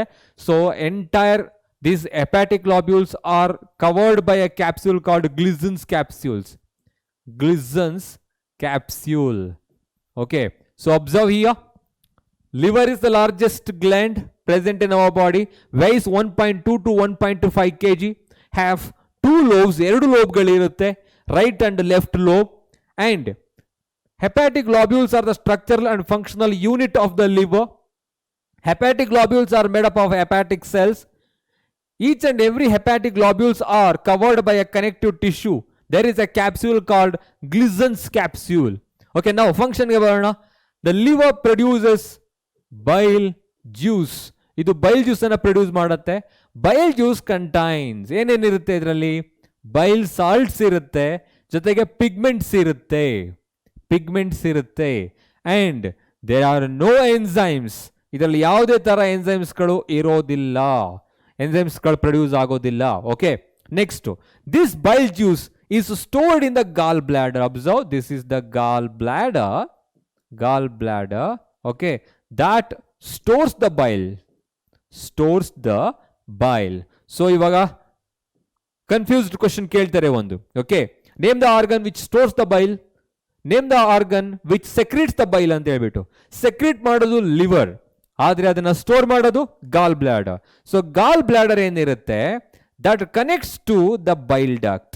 ಇಲ್ಲೊಂದು ಒಂದು ಡಕ್ಟ್ಗೆ connect ಆಗುತ್ತೆ. ಈಗ ನೋಡಿ ಯಾವ್ಯಾವ duct ಇದೆ ಅಂತ ಹೇಳ್ಬಿಟ್ಟು. The duct which are coming from the what is that liver, they are called hepatic duct. And here ಇಲ್ಲಿಂದ ಬಂದಿರುತ್ತಲ್ಲ, ಗಾಲ್ ಬ್ಲಾಡರ್ ಇಂದ ಬರೋ ಡಕ್ಟ್ ಗಳು ಇರುತ್ತಲ್ಲ, these ducts are commonly known as cystic duct ಅಂತ ಹೇಳ್ತೀವಿ. ಓಕೆ, ನೆಕ್ಸ್ಟ್, ಎರಡೂ ಸೇರಿದ್ರೆ ಏನಾಗುತ್ತೆ? Common bile duct. Okay, and this particular bile salt and bile pigment ಏನ್ ಹೇಳ್ತೀವಿ, bile salt that emulsifies the fat. ಇದು ಫ್ಯಾಟ್ ಅನ್ನ ಎಮಲ್ಸಿಫೈ ಮಾಡುತ್ತೆ, ಅಂದ್ರೆ that digest the fat, that converts the larger globules of fat into smaller globules of fat, convert ಮಾಡುತ್ತೆ. That's important. ಇನ್ನು ಪಿಗ್ಮೆಂಟ್ಗೆ ಬಂದಾಗ, so maybe you have heard this. ಏನೇನ್ ಪಿಗ್ಮೆಂಟ್ಗಳಿರುತ್ತೆ? ಬೈಲಿರುಬಿನ್ ಅಂಡ್ ಬೈಲಿವರ್ಡಿನ್ ಅಂತ ಹೇಳ್ತೀವಿ. So these are the pigment present in the bile juice. Okay, so liver ಅರ್ಥ ಆಗಿದೆ ಅನ್ಕೊಂಡಿದೀನಿ. ಸೊ ಇಲ್ಲಿಂದ ಹೇಳ್ತೀನಿ ನೋಡಿ, liver producing a juice called bile juice that stores in gallbladder. So there is a duct called cystic duct from the gallbladder, hepatic duct from the liver. ಎರಡು common ಆಗಿ ಒಂದು ಕಡೆ ಜಾಯಿನ್ ಆಗುತ್ತೆ. ಆ ಒಂದು ಕಾಮನ್ ಡಕ್ಟ್ ಗೆ common bile duct ಅಂತ ಹೇಳ್ತೀವಿ. ಸೊ ನೆಕ್ಸ್ಟ್ ಅದಾದ್ಮೇಲೆ ಇಲ್ಲಿ ಬೈಲ್ ಸಾಲ್ಟ್ ಮತ್ತೆ ಪಿಗ್ಮೆಂಟ್ಸ್ ಗಳಿರುತ್ತೆ ಬೈಲ್ ಜ್ಯೂಸ್ ಅಲ್ಲಿ. Bile salts responsible for the emulsification of the fat. Emulsify ಅಂತ ಹೇಳೋಣ, ಎಮಲ್ಸಿಫೈ ದ ಫ್ಯಾಟ್ ಅಂದ್ರೆ ಮಿಸಲ್ಸ್ ಗಳಾಗಿ ಕನ್ವರ್ಟ್ ಮಾಡುತ್ತೆ ಅಂತ. ಓಕೆ, ನೆಕ್ಸ್ಟ್ ಪ್ಯಾಂಕ್ರಿಯಾಸ್ ನೋಡೋಣ ಇವಾಗ. Pancreas it's a kind of an heterocrine gland ಅಂತ ಹೇಳ್ತೀವಿ. ಯಾಕೆ ಹೆಟಿರೋಕ್ರೈನ್ ಅಂತ ಹೇಳ್ತೀವಿ ಅಂತ ಹೇಳಿದ್ರೆ, it acts as both exocrine as well as endocrine, ಎರಡು ತರನೂ ಆಕ್ಟ್ ಮಾಡುತ್ತೆ. So you can observe there exocrine ಅಂತ ಏನ್ ಹೇಳ್ತೀವಿ, exocrine part of the pancreas. So that is nearly about 99%. So 99% of the pancreas is made up of exocrine gland. So that is called acini. Acini ಅಂತ ಹೇಳ್ತೀವಿ. ಇನ್ನು ಉಳಿದ ಹಾಗೆ endocrine ಇದೆಯಲ್ಲ, endocrine part ಇದೆಯಲ್ಲ, ಸೊ ದಟ್ ಕಾನ್ಸ್ಟಿಟ್ಯೂಟ್ಸ್ ಓನ್ಲಿ 1%. 1% ಮಾತ್ರ ಇರುತ್ತೆ. That endocrine part of the pancreas is called islets of Langerhans. Islets of Langerhans. Islets of Langerhans. Next, ಇಲ್ಲಿ ನೋಡಿ ಇವಾಗ exocrine part of the what is that pancreas that produces many enzymes. For example, trypsinogen, chymotrypsinogens. So what is that? Nucleases. ಈ ತರ ಬೇಕಾದಷ್ಟು enzymes ಗಳನ್ನ ಅದು produce ಮಾಡುತ್ತೆ. ಯಾವುದು? exocrine. So that produces enzymes. enzymes ಅನ್ನ ಪ್ರೊಡ್ಯೂಸ್ ಮಾಡುತ್ತೆ. ಇನ್ನು ಇಲ್ಲಿಗೆ ಬಂದಾಗ they produce hormones like insulin and glucagon. See, insulin ಅನ್ನೋದು hypoglycemic ಹಾರ್ಮೋನ್, ಗ್ಲೂಕಾಗಾನ್ ಅನ್ನೋದು ಹೈಪರ್ಗ್ಲೈಸಿಮಿಕ್ ಹಾರ್ಮೋನ್ ಅಂತ ಹೇಳ್ತೀವಿ. They are producing from alpha and beta cells of the islets of Langerhans. So ಇದು ಓಲ್ಡ್ ಸಿಲೆಬಸ್ ಅಲ್ಲಿ 10th ಕ್ಲಾಸ್ ಅಲ್ಲೇ ಇತ್ತು. Okay, but ಇವಾಗ ಸ್ವಲ್ಪ ಸಿಲೆಬಸ್ ಚೇಂಜ್ ಆದ್ಮೇಲೆ ಕಡಿಮೆ ಆಗಿದೆ. ಆಲ್ಫಾ ಅನ್ನೋದು ಇನ್ಸುಲಿನ್ ಅನ್ನ ಪ್ರೊಡ್ಯೂಸ್ ಮಾಡಿದ್ರೆ, ಓಕೆ, ಬೀಟಾ ಅನ್ನೋದು ಗ್ಲೂಕಾಗಾನ್ ಅನ್ನ ಪ್ರೊಡ್ಯೂಸ್ ಮಾಡುತ್ತೆ. Insulin that is nothing but hypoglycemic. So this one, glucagon, is the hyperglycemic. So both are responsible for maintaining and regulating the blood sugar level. ಅಷ್ಟೇನೆ. So ಇನ್ನು ಉಳಿದಾಗೆ ಇಲ್ಲಿ structure ಗಳನ್ನ ನೋಡಿ. Okay, what is that structure we need to remember? So remember, this is the gallbladder which stores the bile juice. ಇಲ್ಲಿ bile juice ಏನಾಗುತ್ತೆ? Store ಆಗುತ್ತೆ. Okay, duct from the liver, that is called hepatic duct. Likewise, here both cystic duct ಅಂತ ಹೇಳ್ತೀವಲ್ಲ, that is coming from the gallbladder and the hepatic duct connects together to form a common bile duct. ಒಂದು common bile duct ಆಗುತ್ತೆ. Yes, and now the pancreatic duct and common bile duct, they join together to form what? Hepatopancreatic duct.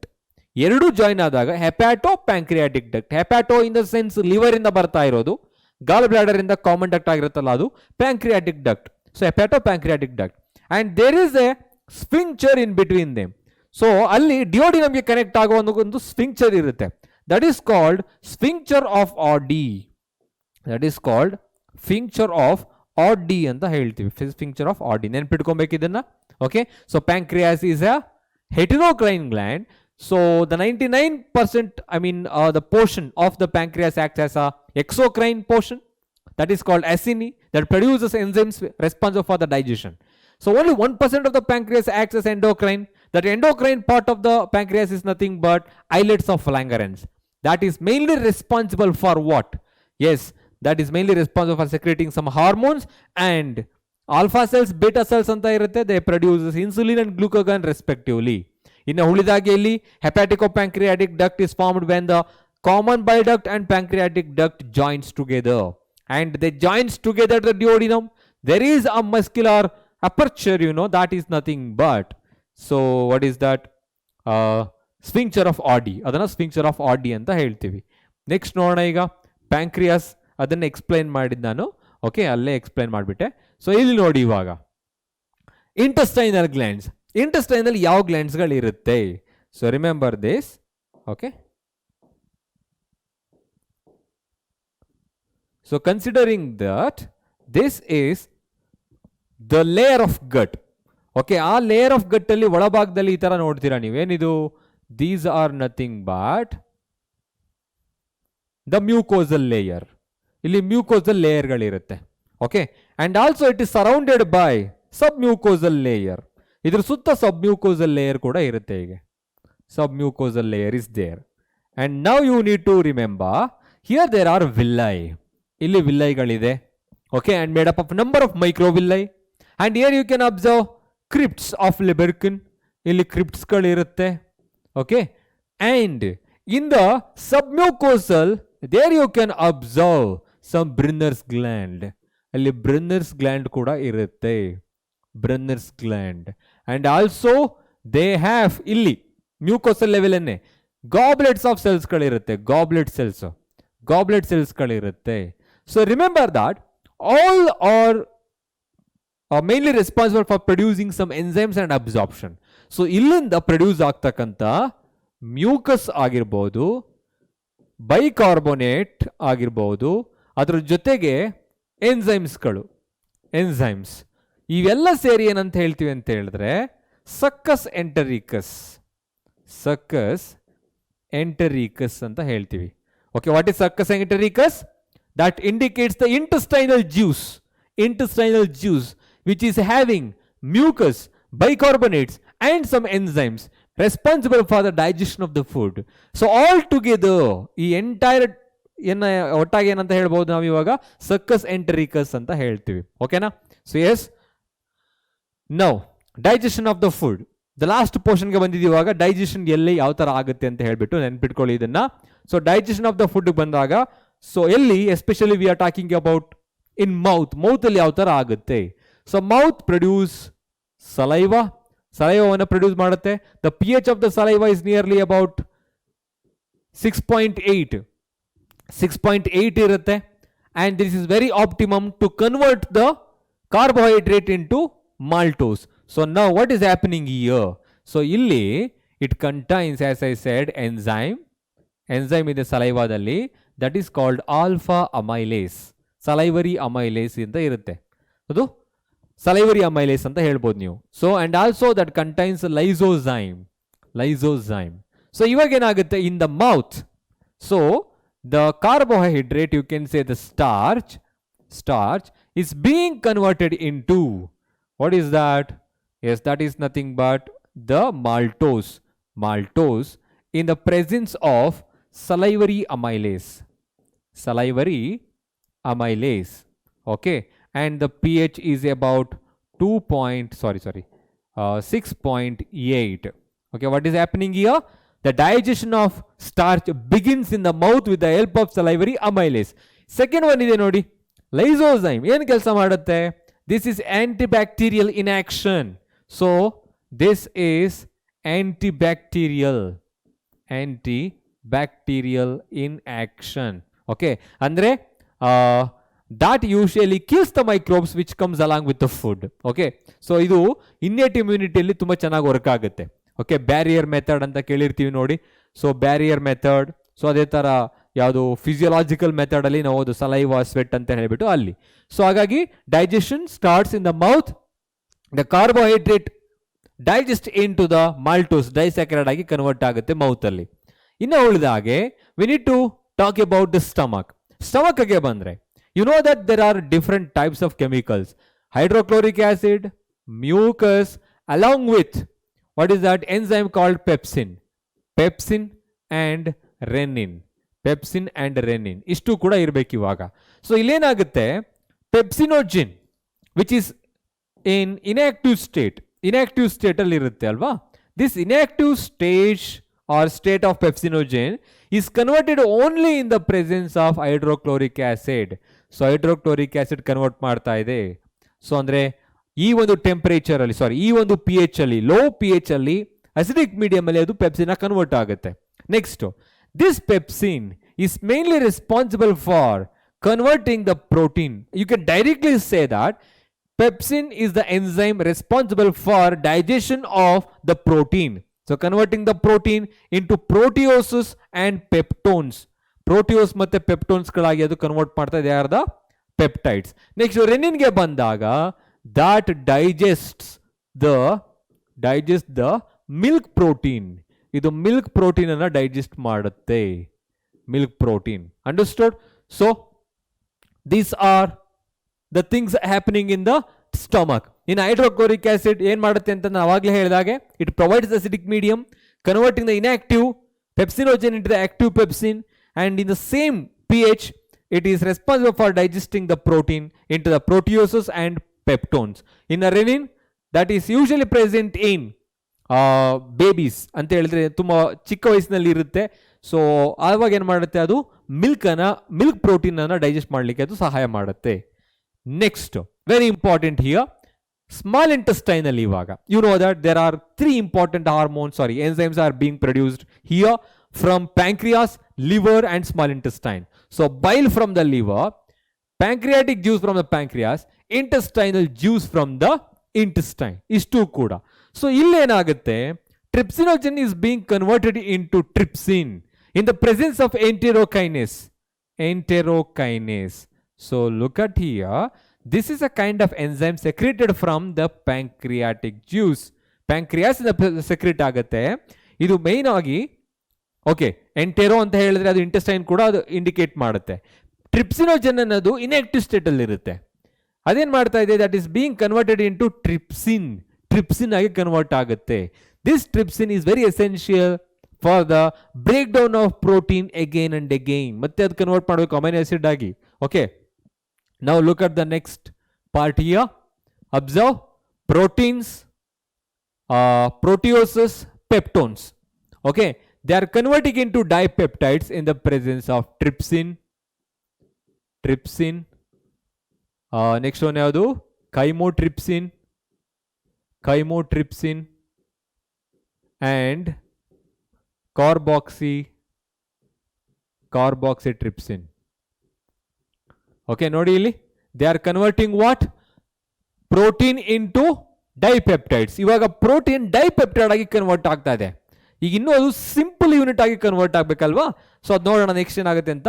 Polysaccharide is converted into ಡೈಸ್ಯಾಕರೈಡ್. Polysaccharide ಅನ್ನೋದು ಇವಾಗ ಡೈಸ್ಯಾಕರೈಡ್ ಆಗಿ convert ಆಗ್ತಾ ಇದೆ. ಅಂದ್ರೆ ಇನ್ನೂ carbohydrate digest ಆಗಿಲ್ಲ. ಇದನ್ನ ಡೈಜೆಸ್ಟ್ ಮಾಡ್ತಾ ಇರೋದು ಯಾರು ಆಗಿದ್ರೆ, that is called amylase. Pancreatic amylase ಅಂತ ಹೇಳ್ತೀವಿ. Amylase is responsible for the conversion of carbohydrate, digestion of carbohydrate. Next, fat ide illi. Fats are converted into diglycerides and monoglycerides.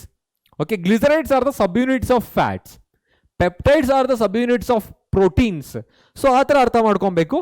So ಇಲ್ಲಿ fat ಅನ್ನ digest ಮಾಡ್ತಾ ಇರೋದು ಯಾವುದು? Pancreatic lipase. So that is converting the fat into diglycerides and monoglycerides. Next ಇಲ್ಲಿಗೆ ಬಂದ್ರೆ nucleic acids, nucleotides and nucleosides ಗಳಾಗಿ convert ಆಗ್ತಾ ಇದೆ. ನ್ಯೂಕ್ಲಿಯೇಸಸ್ ಅಂತ ಕೇಳಿರ್ತೀರಾ, nucleases. So these are the enzymes are converting the nucleic acid. DNA, RNA ಅಂತ ಕೇಳಿರ್ತೀರಾ, DNA, RNA ಅದು. These DNA and RNA made up of nucleotides and nucleosides, right? ಎರಡರಿಂದನೂ ಆಗಿರುತ್ತೆ. ಸೊ ಇವಾಗ ಅದನ್ನ ಬ್ರೇಕಪ್ ಮಾಡ್ತಾ ಇದೆ, ನ್ಯೂಕ್ಲಿಯೋಟೈಡ್ಸ್ ಆಗಿ ಮತ್ತೆ ನ್ಯೂಕ್ಲಿಯೋಸೈಡ್ಸ್ ಆಗಿ. ಈಗ ಅದು ಇನ್ನೂ ಬ್ರೇಕಪ್ ಆಗಬೇಕು. ಬ್ರೇಕಪ್ ಆಗಿ ಕೊನೆಗೆ ಏನಾಗುತ್ತೆ, that releases the nitrogenous bases. Okay, so these are the things you must remember: protein digestion, carbohydrate digestion and fat digestion, nucleic acid digestion. Next ಇಲ್ಲಿ ನೋಡಿ, digestion of food in small intestine continuation, dipeptides, maltose, lactose, sucrose. These are the disaccharides. ಇದೆಲ್ಲ disaccharides ಆಗಿರುತ್ತೆ. ಇವಾಗ ಡೈಸ್ಯಾಕರೈಡ್ಗಳು ಮೊನೋಸ್ಯಾಕರೈಡ್ ಆಗಿ convert ಆಗಬೇಕು. So ನೋಡಿ ಇಲ್ಲಿ dipeptides ಅನ್ನೋದು converting into amino acids in the presence of what? ಯಾವುದರಿಂದ ಆಗುತ್ತೆ? As the name indicates, dipeptidase. ಇಲ್ಲಿ ಹೆಸರಲ್ಲಿ ಹೇಳ್ತಾ ಇದೆ ಡೈಪೆಪ್ಟೈಡ್ಸ್ ಅನ್ನೋದು dipeptidase. They are the enzymes converting that into the amino acids. So ಇದು simple form of protein. Protein digestion ಆಗೋಯ್ತು. ಇವಾಗ ಇನ್ನು ಕಾರ್ಬೋಹೈಡ್ರೇಟ್ ಉಳ್ಕೊಂಡಿದೆ, ಡೈಸ್ಯಾಕರೈಡ್ಸ್ಗಳು. So these are called maltose, lactose and sucrose. Okay, so that is being converted into the different monosaccharides. So they are called simple absorbable form in stage. So that's nothing but maltase. ಅಲ್ಲೇ ಇದು OS ಅನ್ನೋದನ್ನ AS ಮಾಡೋದಷ್ಟೇ. That is called lactase and this one is sucrase. Okay, ಇದನ್ನು ಉಲ್ಟಾ ಮಾಡೋದು ಇನ್ವರ್ಟೇಸ್. Okay, so ನೋಡಿ final ಏನಾಗ್ತಾ ಇದೆ, the carbohydrate has been converted into absorbable form, convert ಆಗಿದೆ. ಪ್ರೋಟೀನ್ ಆಲ್ಸೋ ಕನ್ವರ್ಟ್ ಆಗಿದೆ. ಸೊ ನೆಕ್ಸ್ಟ್ ನೋಡೋಣ ಹಾಗೇನೆ. Yes, here nucleotides and nucleosides and finally sugar and bases. So ಹೆಸರಲ್ಲೇ ಇದೆ ಇವಾಗ ಇಲ್ಲೂ ಕೂಡ ನ್ಯೂಕ್ಲಿಯೋಟೈಡೇಸ್ and nucleosidase. They are breaking up the nucleotides into nucleosides into sugar and bases. You know that sugar and bases ಯಾವ ತರ ಇರುತ್ತೆ ಅಂತ ಹೇಳ್ಬಿಟ್ಟು. ಓಕೆ, ಈ ತರ ಶುಗರ್ ಮತ್ತೆ ಬೇಸಸ್ ಅನ್ನ ಎರಡನ್ನೂ ಕೂಡ ಏನ್ ಮಾಡ್ತಾ ಇದೆ, ಅದು ಬ್ರೇಕ್ ಮಾಡ್ತಾ ಇದೆ. ಓಕೆ, ನೈಟ್ರೋಜಿನಸ್ ಬೇಸಸ್ಗಳು adenine, guanine, thymine, cytosine and as well as the sugar, pentose sugar ಎರಡನ್ನೂ ಕೂಡ ಬ್ರೇಕ್ ಮಾಡೋದು ಅಂತ ಅರ್ಥ. Next di and monoglycerides, so fatty acids and glycerol. So usual ಆಗಿ ಏನು ಮಾಡುತ್ತೆ, ಲಿಪೇಸ್. ಸೊ ದಾಟ್ ಈಸ್ ಫ್ಯಾಟನ್ನು ಕನ್ವರ್ಟ್ ಮಾಡ್ತಾ ಇರೋದೆಲ್ಲ ಲಿಪೇಸೆ.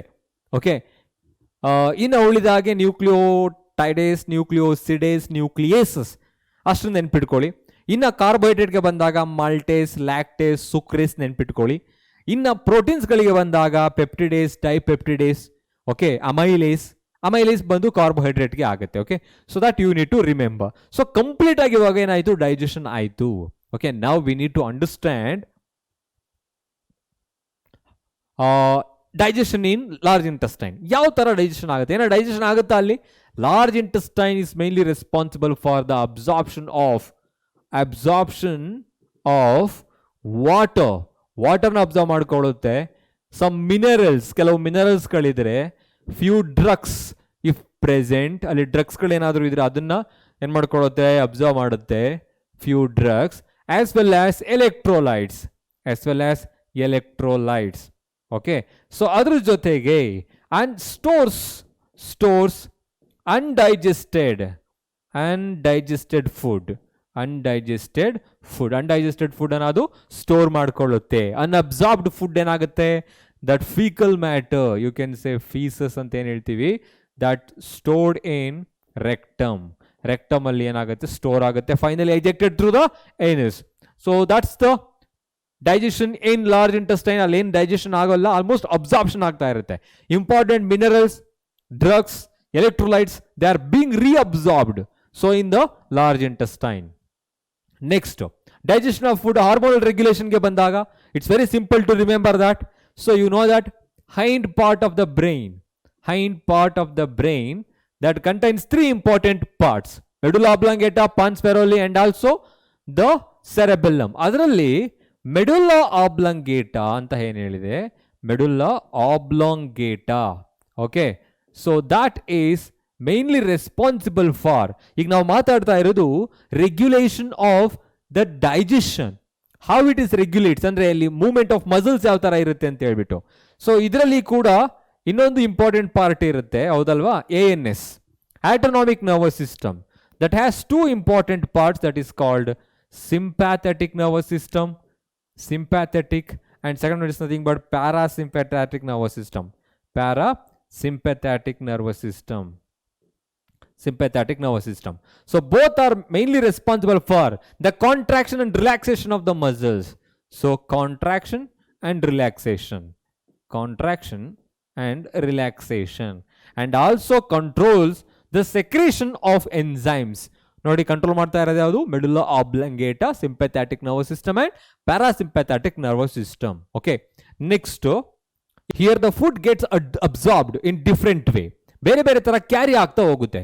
ಬಟ್ ಅಲ್ಲಿ ಮೇನ್ ಆಗಿ ನಾವು ತಿಳ್ಕೊಬೇಕಾಗಿರೋದು ಯಾವುದು ಅಂತ ಹೇಳಿದ್ರೆ, few of the substances like glucose and amino acids ಏನಿರುತ್ತೆ, ಸೊ ಅದೆಲ್ಲ ಸಿಂಪಲ್ ಡಿಫ್ಯೂಷನ್ ಮುಖಾಂತರ ಕ್ಯಾರಿ ಆಗುತ್ತೆ, simple diffusion. Okay, and you know different types of electrolytes ಅನ್ಕಂತ ಏನು ಹೇಳ್ತಾ ಹೋಗ್ತೀವಿ. So these are along with the fructose, they will be carried through the active transportation, facilitated, you can say facilitated diffusion. Okay, so ಇನ್ನ ಬೇರೆವು ಏನಾಗುತ್ತೆ, ಬೇರೆ ಬೇರೆ ತರ active transportation ಮುಖಾಂತರ ಅದು ಕ್ಯಾರಿ ಆಗುತ್ತೆ. ಸೊ ಇನ್ ಕೆಲವು ಸಿಂಪಲ್ ಆಸ್ಮೋಸಿಸ್, ವಾಟರ್ ಏನಿರುತ್ತೆ ಅದು ಆಸ್ಮೋಸಿಸ್ ಮುಖಾಂತರ ಅದು ಟ್ರಾನ್ಸ್ಪೋರ್ಟ್ ಆಗುತ್ತೆ.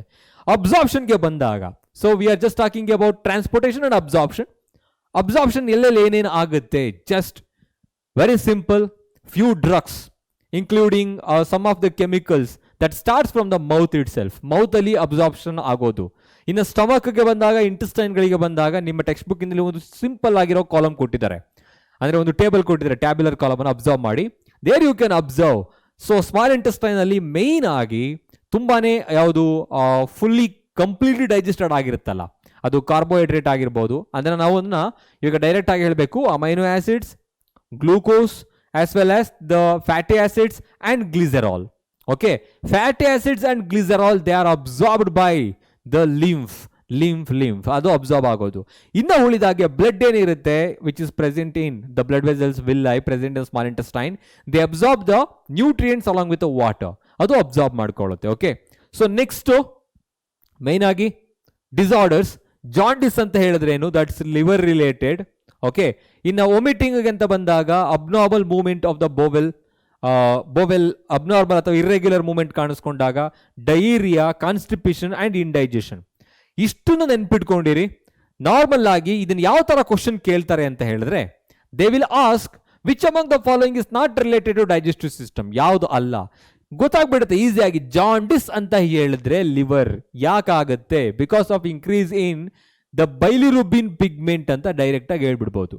ಬೈಲಿರುಬಿನ್ ಪಿಗ್ಮೆಂಟ್ ಅಂತ. ಸೊ ಅಂದ್ರೆ ಅವಾಗ ಏನಾಗುತ್ತೆ, the sclera of the eyeball, blood colour, urine colour, everything turns into yellow colour. Okay, that condition it is nothing but jaundice. It is not a disorder. In a vomiting anta bandaga, it is also irregular bowel movement. Irregular. Okay, bowel movement anta heltivi. In a diarrhea, you know that it is due to some of the what is that bacterial infection agbodu, food inda agbodu, aa tara agutte. In a constipation, so that is due to indigested food material. ಯಾವಾಗ food digest ಆಗಲ್ವೋ, so ಅಂದರೆ ಇದನ್ನ fullness ಅಂತ ಹೇಳ್ತೀವಿ. ಈಗ normal ಆಗಿ ಅವಾಗ appetite ಆಗೋದು ಆ ಥರ ಏನೂ ಆಗಲ್ಲ. Indigestion, it's also feeling of fullness. So ಹಾಗಾಗಿ all are related to one thing that is causing discomfort in the intestine, that is called dysentery ಅಂತ ಹೇಳ್ತೀವಿ ನೋಡಿ ಅದು. ಸೊ ಹಾಗಾಗಿ ಇವೆಲ್ಲವೂ ಕೂಡ diarrhoea, constipation, indigestion, vomiting and jaundice, these are all related to digestive disorders. So ಅದನ್ನು common ಆಗಿ ಇವಾಗ ರಿಲೇಟೆಡ್ MCQs ಮಾಡಬೇಕಾದ್ರೆ ತಿಳ್ಕೊಳ್ಳೋಣ. Okay, observe here few questions. Simple ಆಗಿರೋ ಕ್ವಶನ್ಸ್ಗಳಿದೆ, ಇದೇ ಥರ ಕ್ವಶನ್ಸ್ ಕೇಳ್ತಾರೆ. ಓಕೆನಾ? So look at here. Spot out the salivary gland here. ಯಾವುದು ಸಲೈವರಿ ಗ್ಲ್ಯಾಂಡ್ ಆಗಿರುತ್ತೆ? So lacrimal gland, sublingual gland, adrenal and Brunner's gland. You know that it's present in intestine. ಇದು intestine ಅಲ್ಲಿ ಇರುತ್ತೆ. Adrenal gland present above the kidney, lacrimal gland ಐಯಲ್ಲಿ ಇರುತ್ತೆ. Sublingual gland ಅನ್ನೋದೇನಾಗಿರುತ್ತೆ? That is the right answer, present just below the tongue. So B is the right one for this. Sublingual, parotid and ಸಬ್ಮ್ಯಾಂಡಿಬ್ಯುಲರ್ gland. Remember, succus entericus refer to as ಏನ್ indicate ಮಾಡುತ್ತೆ?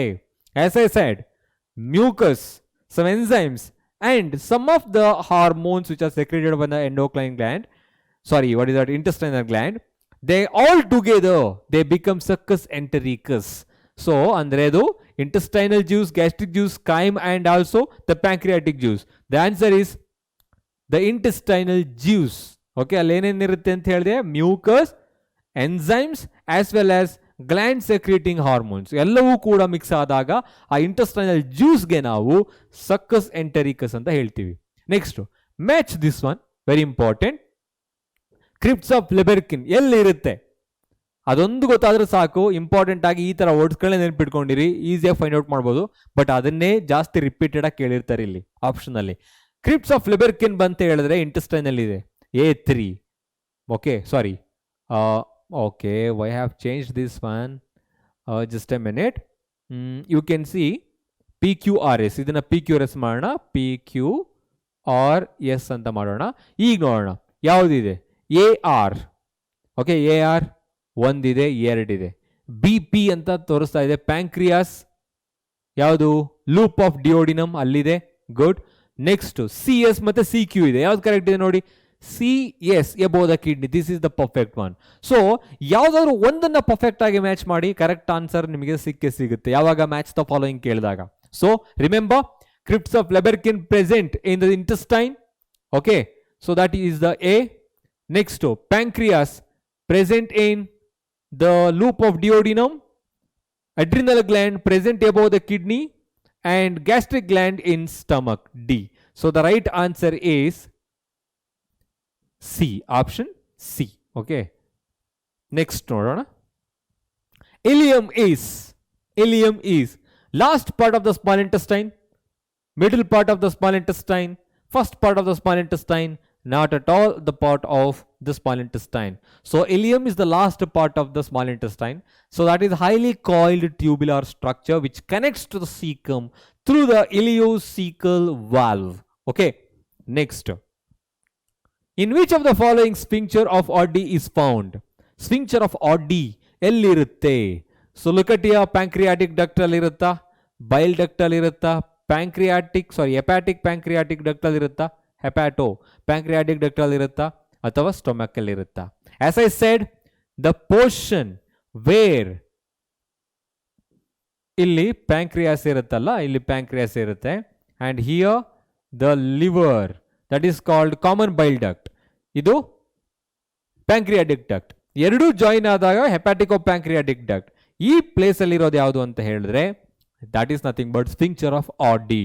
Okay, next, human dentition is described as. So ನೋಡಿ, dentition ಇಂದ ಒಂದು marks ಬಂದಿದೆ. ಈಗ ಯಾವ ತರ ಕೇಳಿದ್ದಾರೆ? ಹೆಟರೋಡಾಂಟ್, ಡೈಫಿಯೋಡಾಂಟ್, ಥೀಕೋಡಾಂಟ್. ಕರೆಕ್ಟ್ ಆಗಿದೆಯಾ? ಕರೆಕ್ಟ್ ಆಗಿದೆ. ನೋಡೋಣ. Heterodont, mono, no. Next, heterodont, diphyodont, thecodont, bunodont. ಇದು ಕರೆಕ್ಟ್ ಆಗಿದೆ. Heterodont, polydont, no. So the perfect answer is the third one. So you can easily, ಇದು ಕರೆಕ್ಟ್ ಇದೇನೆ, ಬಟ್ ಎಕ್ಸ್ಟ್ರಾ ಒಂದು ವರ್ಡ್ ಸೇರಿಸಿರೋದ್ರಿಂದ ಇಲ್ಲಿ ಹೆಟಿರೋಡಾಂಟ್, ಡೈಫಿಯೋಡಾಂಟ್, thecodont, ಬ್ಯೂನೋಡಾಂಟ್. Crown ಇರುತ್ತೆ round structure ಅಲ್ಲಿ. ಥೀಕೋಡಾಂಟ್ embedded in the jaw socket. ಡೈಫಿಯೋಡಾಂಟ್ 2 sets ಗಳಿರುತ್ತೆ. ಹೆಟಿರೋಡಾಂಟ್ಗೆ ಬಂದಾಗ you can observe different types of teeth. Next, liver also acts as excretory organ because urea is formed here. Correct. Deamination takes place here. Correct. Next, elimination of bile pigments takes place here. ನೋಡಿ, ಈ ಕ್ವಶನ್ಗಳು ನಮಗೆ ಇನ್ನೂ extra answer ಕೊಡುತ್ತೆ. ಹೇಗೆ? Liver function ಏನು ಅಂತ ಕೇಳಿದಾಗ ಈಸಿಯಾಗಿ ಬರೀಬಹುದು. ಓಕೆ, ಸೊ ಹಾಗಾಗಿ all these 3 are correct. So ಏನ್ಸ್ ದ ರೈಟ್ ಆನ್ಸರ್ ಈಸ್ ಏನಾಗಿರುತ್ತೆ? All the above. So all the above is the right answer. This is the right answer. ಎಲ್ಲದಕ್ಕೂ ರೈಟ್ ಮಾರ್ಕ್ ಆಗಿರೋದ್ರಿಂದ ನಾನು ಇದಕ್ಕೆ ರೈಟ್ ಒನ್ ಅಂತ ಬರಿತಾ ಇದ್ದೀನಿ. ನೆಕ್ಸ್ಟ್ ನೋಡೋಣ. The process by which insoluble fats are converted into the soluble form is called calcification? No. Right? Fermentation? No. That occurs in most of the yeast during anaerobic respiration. Emulsification is the right one. Larger globules of fat is converted into smaller globules of fat called micelles. So that is the answer. Putrefaction. So that is nothing but decaying of organic substances. It's not the right answer. Okay? Emulsification is the right one. So one of the following is not a common disorder of the associated with the digestive system. ಯಾವುದಿರ್ಬೋದು? ಅವಾಗಲೇ ಹೇಳಿದಾಗೆ common ಆಗಿ ಕೇಳ್ತಾರೆ. So ಇದರಲ್ಲಿ important ಕ್ವಶನ್ಸ್ಗಳು ತುಂಬ ಇದೆ ನಿಮ್ಮ annual ಎಕ್ಸಾಮಿನೇಷನ್ಗೆ ಅಥವಾ ಇಲ್ಲಿ ಕೇಳೋದಕ್ಕೆ. ಇದರಲ್ಲಿ ಕೇಳಿದ್ರೆ ಡೈರೆಕ್ಟ್ ಆಗಿ ಯಾವುದು ಡೈಜೆಸ್ಟಿವ್ ಡಿಸಾರ್ಡರ್ ಅಲ್ಲ ಮತ್ತೆ ಆಗಿರುತ್ತೆ ಅಂತ ಮಾತ್ರ ಕೇಳೋದಕ್ಕೆ ಸಾಧ್ಯ. ಇನ್ನೆಲ್ಲ ನಾರ್ಮಲ್ ಆಗಿರೋ ಕ್ವಶನ್ಸ್ಗಳು ಕೇಳಕ್ಕೆ ಹೋಗಲ್ಲ. Because there are many things to ask. ಆ ಥರ ಯೋಚನೆ ಮಾಡಿಕೊಂಡು ಬೇರೆದನ್ನ ಓದಬೇಕು. Okay, next, tetanus, diarrhoea, jaundice and dysentery. These are all the digestive disorders. Tetanus, you know that it's a bacterial disease and that is caused by what? Clostridium tetani. Clostridium tetani. So ಯಾವ ಥರ ಬರುತ್ತೆ ಅದು ನಿಮಗೆ ಗೊತ್ತಿರ್ಬೋದು. So infected irons ಆಗಿರ್ಬೋದು, minerals ಸಾಯಿಲ್ಗಳ ಮುಖಾಂತರ ಬರುತ್ತೆ ಅದು. Okay, tetanus injection, TT injection ಅಂತ ಕೇಳಿರ್ತೀರಾ. Okay, so that is for tetanus. Now, which among the following is a protein deficiency disease? ಯಾವುದು ಪ್ರೋಟೀನ್ ಡಿಫಿಷಿಯನ್ಸಿ ಡಿಸೀಸ್ ಆಗಿರುತ್ತೆ? ಸೊ ಯಾವುದು? Eczema, that is related to skin. No. Cirrhosis, related to liver.